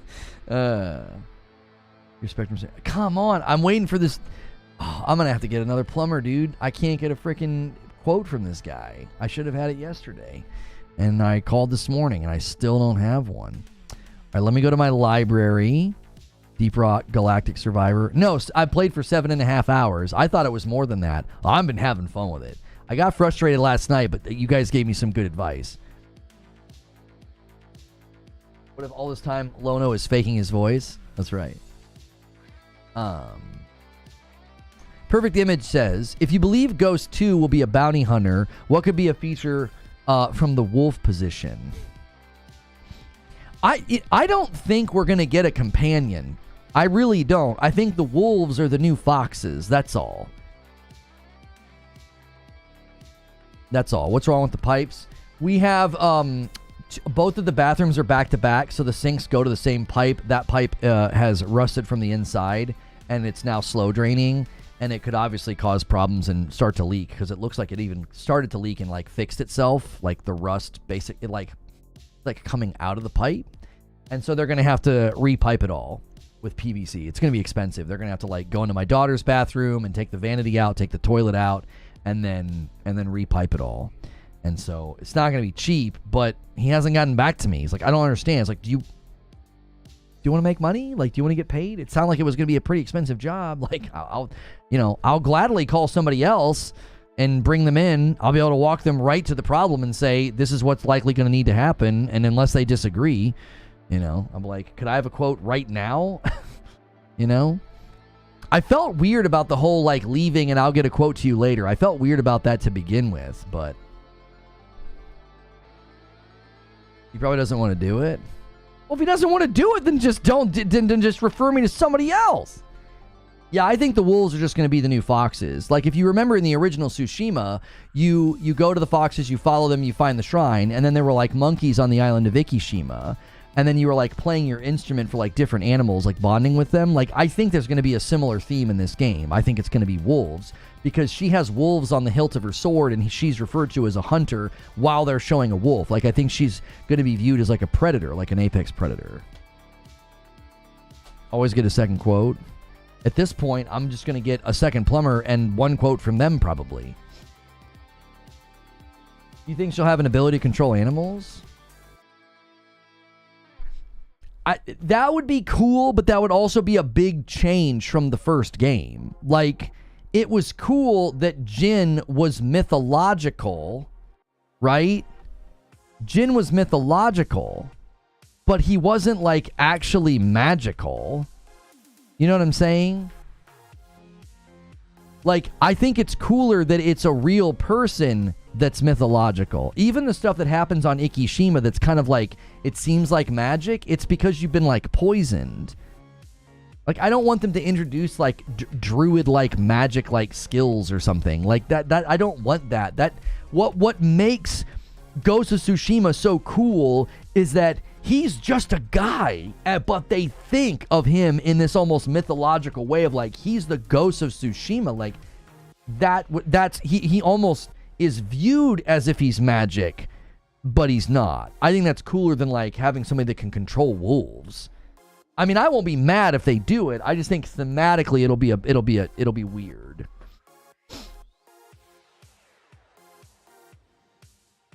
People can vary wildly on that stuff. I had quotes from 13 to 25K for your sewer line. Really? All right, there's the 5 members that I owe you guys. If we get another 25, we'll be at 400, and I'll owe you 5 more, and we'll be really, really primed for the goal this week. Probably a stretch goal. We got to figure out what we want to make Madam do for the stretch goal on Friday night. Do we make her go back into Astrobot? She hates it. She hates Astrobot. She's liking Plucky Squire. She's playing that on her own time. Icky Island? What do you mean? There wasn't magic on Icky Island. You got poisoned and you were hallucinating. You just keep saying Icky Island, Icky Island. What are you doing, True SSJ Havoc? You're not saying anything other than that over and over again. He uses their fear of the paranormal ghost against them and to your advantage. All the trades are very busy this time of year. I mean, like I said, do you want money or not? Like, you know what I mean?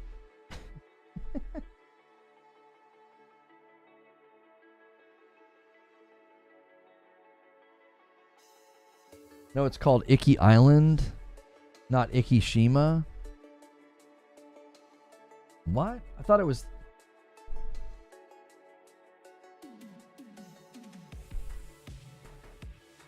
Oh.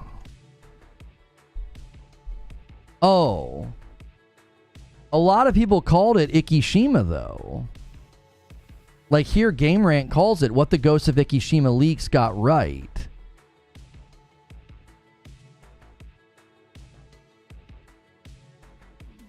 Yeah, it is called Icky Island. I think I always just said Ikishima as like as I guess it became a colloquialism in my brain.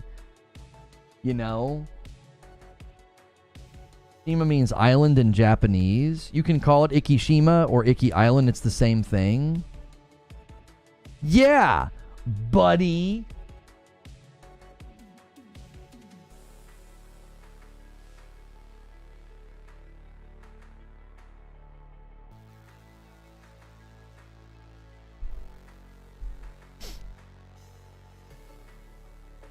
I'm seeing Ikeshima as an actual island.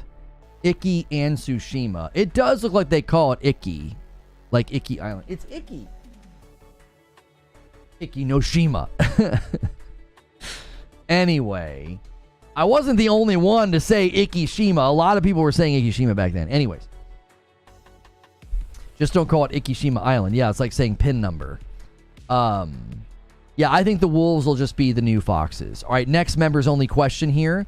As a big-time music nerd, who is your all-time favorite band? The Foo Fighters. They are... I think Dave Grohl is like an incredibly prolific rock god. And they transcended... They honestly came out of a tough place. I mean, if you think about it. Given the history of Nirvana, but also given the history of the 90s. Like, surviving the 90s and still in 2024 writing what I think is relevant and awesome and well-written rock music. I think he's an impressive musician.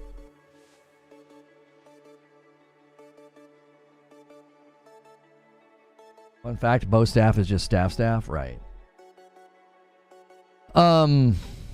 now that the new Ghost game has been announced, what would be the next game or DLC you hope to get announced? I'm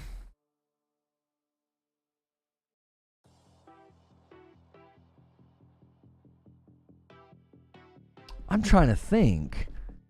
Yeah, I was dying for a Tsushima 2. I really wanted Hellblade 2, and that was not good. I want to see the next thing that Housemarque's working on. I'm really interested in that because I loved Returnal. Spider-Man DLC. I would really like to see whatever that is. I would really like to see what Blue Point's working on, what Cory Barlog's project is.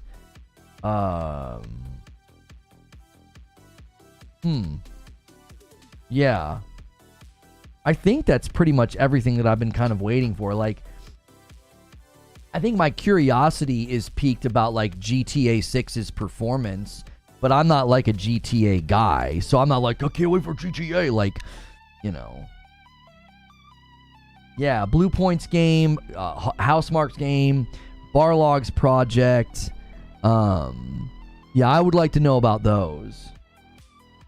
Naughty Dog can cook. I know that The Last of Us 3 will probably be amazing.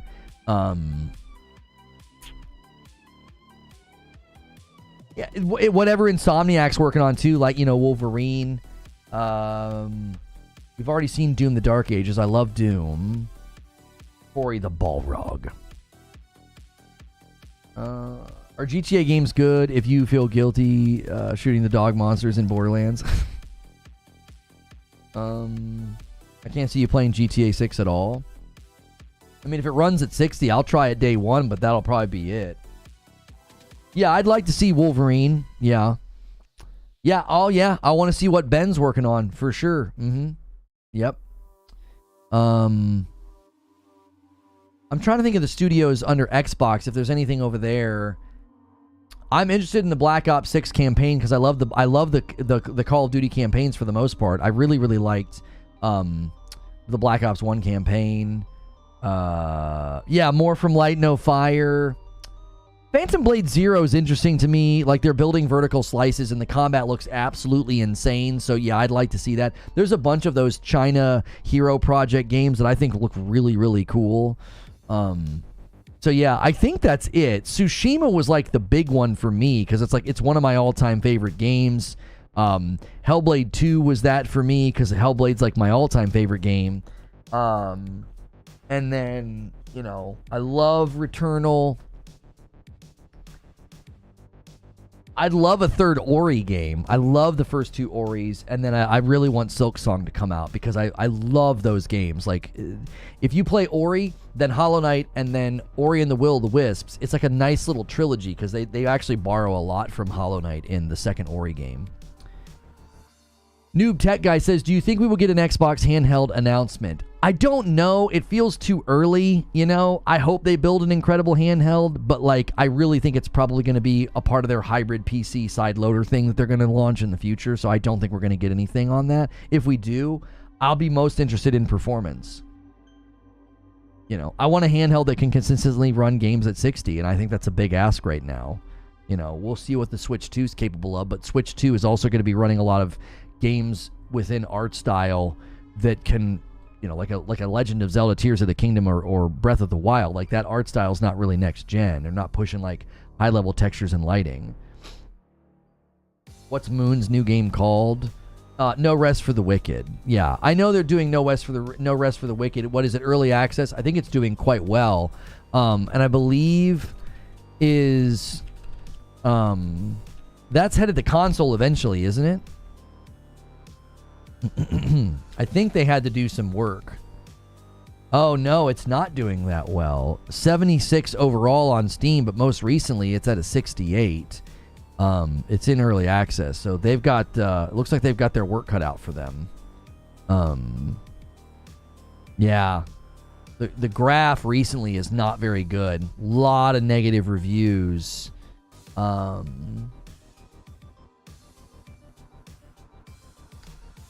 So, see if they can pull it out. Sorcerer, do you think we will hear anything from Light No Fire?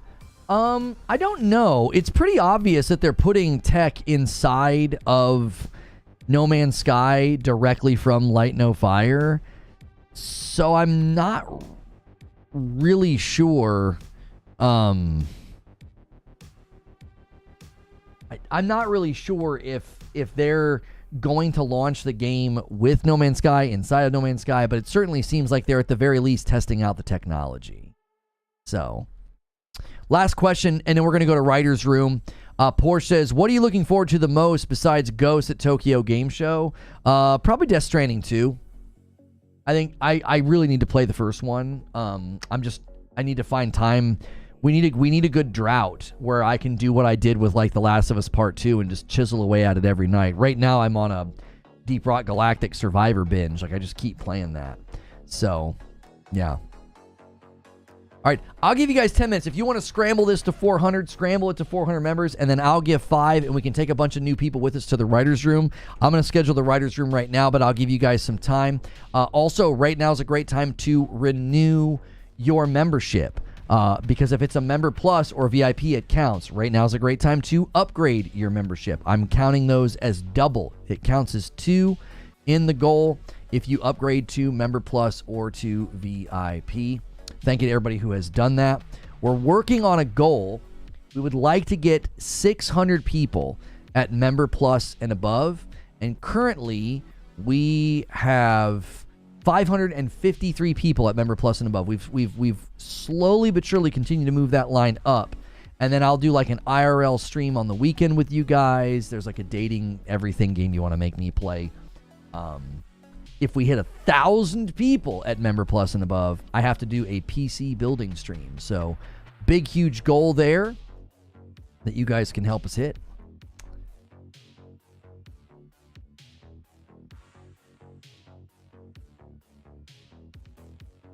Yeah, everything is woke these days. That's right. Everything. Female lead, woke. You're not feeling avowed? I'm not. I don't play 30 FPS games, man. Sorry. Yet another, banner title for Xbox.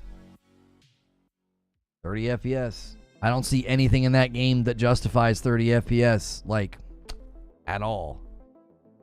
I don't get it. If you guys haven't hit the like button yet, let's try to get to that 400 mark. We're only about 10 likes away. Make sure and smash that thumbs up.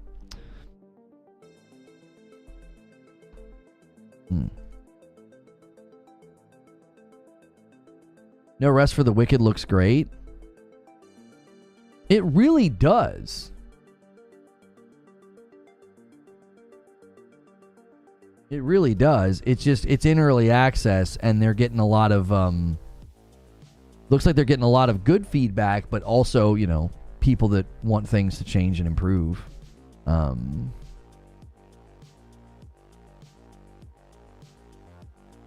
Avowed, another Series S win.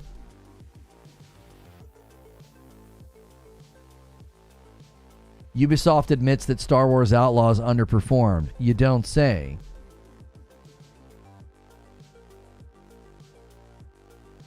Ulad Ani, thanks for renewing your membership so much. Appreciate you. It's got to be Member Plus or VIP to count in the goal, though, because I can't tell between gifteds and non-gifteds. That's why we have the Member Plus tier. So if you are paying for that membership, I want it to count in the total. That's why we have the Member Plus tier.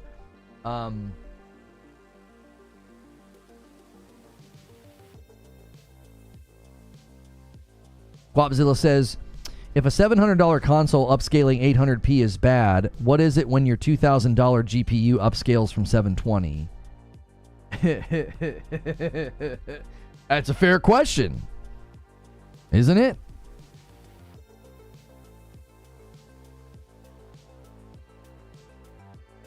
Here's Oliver from Digital Foundry. The PS5 Pro is a very impressive piece of console kit, and I had the pleasure of going hands-on with it last week. Join I and Digital Foundry for a detailed discussion of all the software that stood out at Sony's presentation.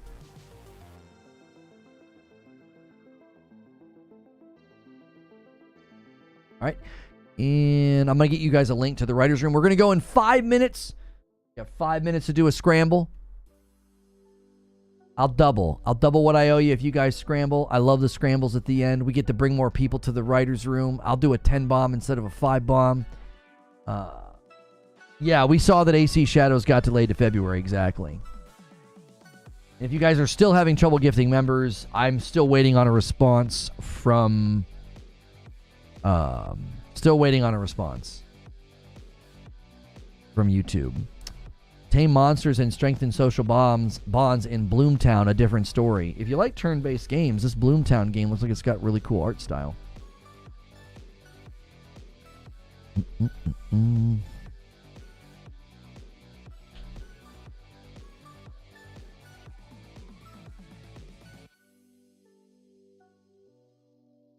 Joker Quinn says, let's try it, boys. Let's scramble. And he gifts 1.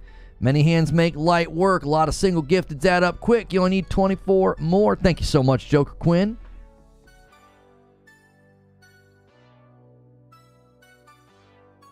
Join I in Digital Foundry.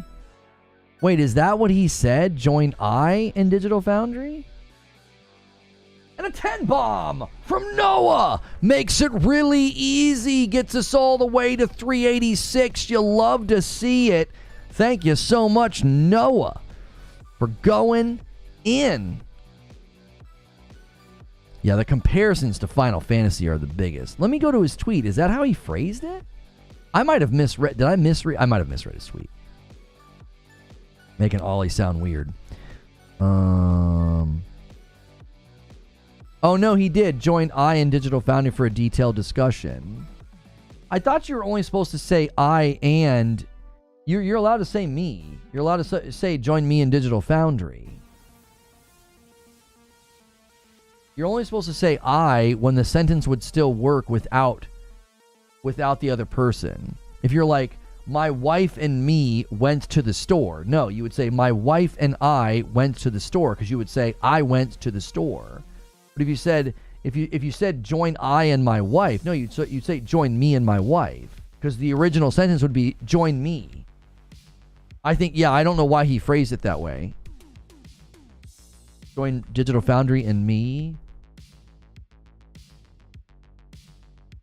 No, you would say join Digital Foundry and I as we do a detailed discussion. Because you would say join I as we... No, I guess you wouldn't. I don't know. I forget how it works. I thought that was how it worked. If you remove the other person, it still needs to function without them. Yo, Dino Brews renews their VIP and bumps the line to 387. We only need 13 more, and I'm dropping a 10 bomb, and we're getting out of here. You guys got 2 minutes. 2 minutes. We usually would do these scrambles really easily, but I know a lot of you can't gift. It's like doing this weird spinning thing, so we're just going to have to wait for YouTube to fix it.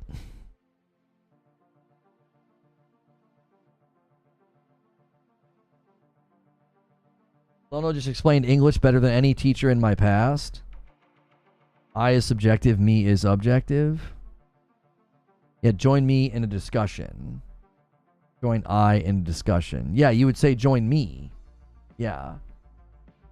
If you remove the other person, the sentence still needs it still needs to work.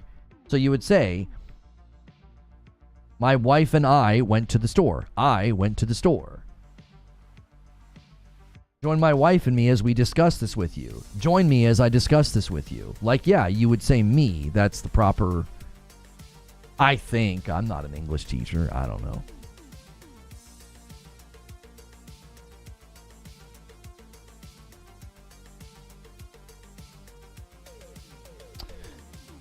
Following a meeting with the board of directors, Ubisoft updates its financial targets. The company now expects bookings around here. Listening to player feedback and an illustration of our player-centric approach, the final important decisions have been taken.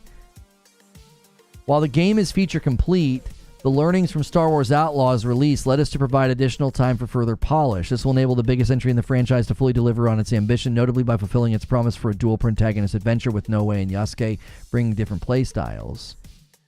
Huh. Despite the solid ratings for Metacritic, 76, and the user scores of 3.9, I don't think those are that solid, Star Wars Outlaws initial sales proved softer than expected. In response to player feedback, Ubisoft development teams are currently fully mobilized to swiftly implement a series of updates and polish to improve that game.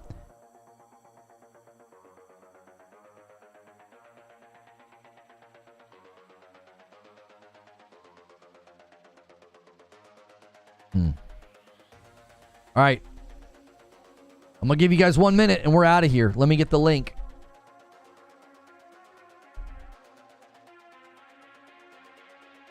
Let me get the link to the writer's room. I'm going to give you 1 extra minute here to scramble. I want to honor Noah. Noah attempted to do it.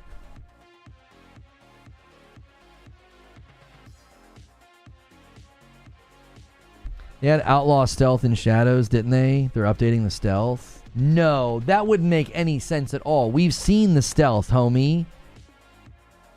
They've shown us the stealth in AC Shadows. It's a return to classic Assassin's Creed stealth.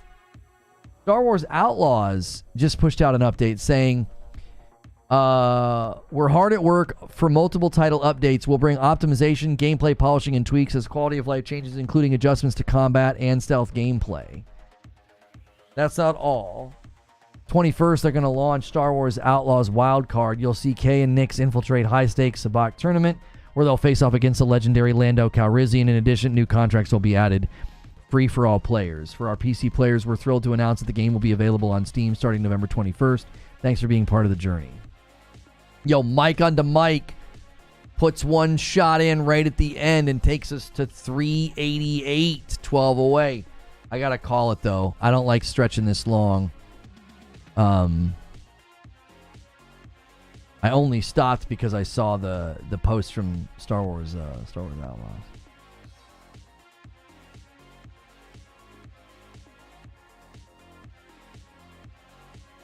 Oh, that's right. The girl who plays in the new Ghost of Tsushima, she hosted Future Game Show with our boy. Anyway, all right, let me get a link. Sorry, I'm getting distracted. There you go.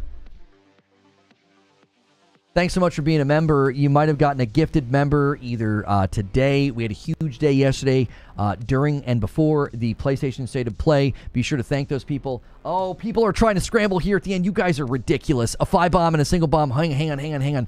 389. And then a 5 takes us to 394. I'll owe you guys a 10. We can overlap for a very short amount of time. Guys are rascals. Thank you, Leo Mara and Hellfire, trying to scramble to get us to 400. As I start the member stream, we can have stream overlap for a teeny bit because they were trying to scramble to 400. And then I'll drop a 10 bomb. I was only going to owe you guys 5. We like to bring as many people with us as possible. So thank you guys so much. I'm primed and ready to go. He voices Anna Bray in Destiny. Oh, wow. I was holding this guy hostage. That's right. Come on. If you guys are going to do it, do it. We need 6 more. Leo Mara and Hellfire tried. SOS Lono. Yeah, you guys are trying. I don't want to end the stream as you guys make that valiant effort. Y'all are the best. My wife just sent me a new plumber to contact. I think I'm going to. Mike on the mic does 1 and gets us within 5. Gets us within 5. 395. We're now going to have a writer's room overlap with 1. Frank says FRNG. Yeah, some of you guys are really dodging these members, man. Dodging these members. I'm ready. I'm ready to do a 5 bomb. We just need 1 5 bomb from somebody to get us to 400. Then I'll... No. I'm doing a 10 bomb. I'm sorry. I'm doing a 10 bomb. I haven't ended the stream. Yet. Hellfire says, F it. I'm ready. As soon as I see it hit, I'm going. My finger's on it. If you want to see if you could get a quote. Yeah, my wife's trying to see if we can get a different quote. I'm going to have to take a break in writer's room to call this other plumber because I'm sitting around waiting. There it is. Mike on the mic did it. There it is. All right, here comes mine. All right, there we go. We've never done this before. A massive amount of overlap into the writer's room. There's the 10 that I owe. I'll spam the link one more time, and then we'll end the stream and redirect. I'm already live in the writer's room. Um.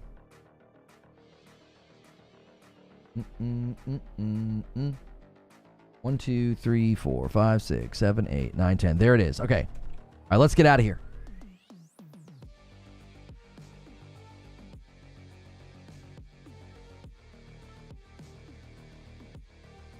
All right, I need to change that thumbnail too. See you, Corey. See you, everybody.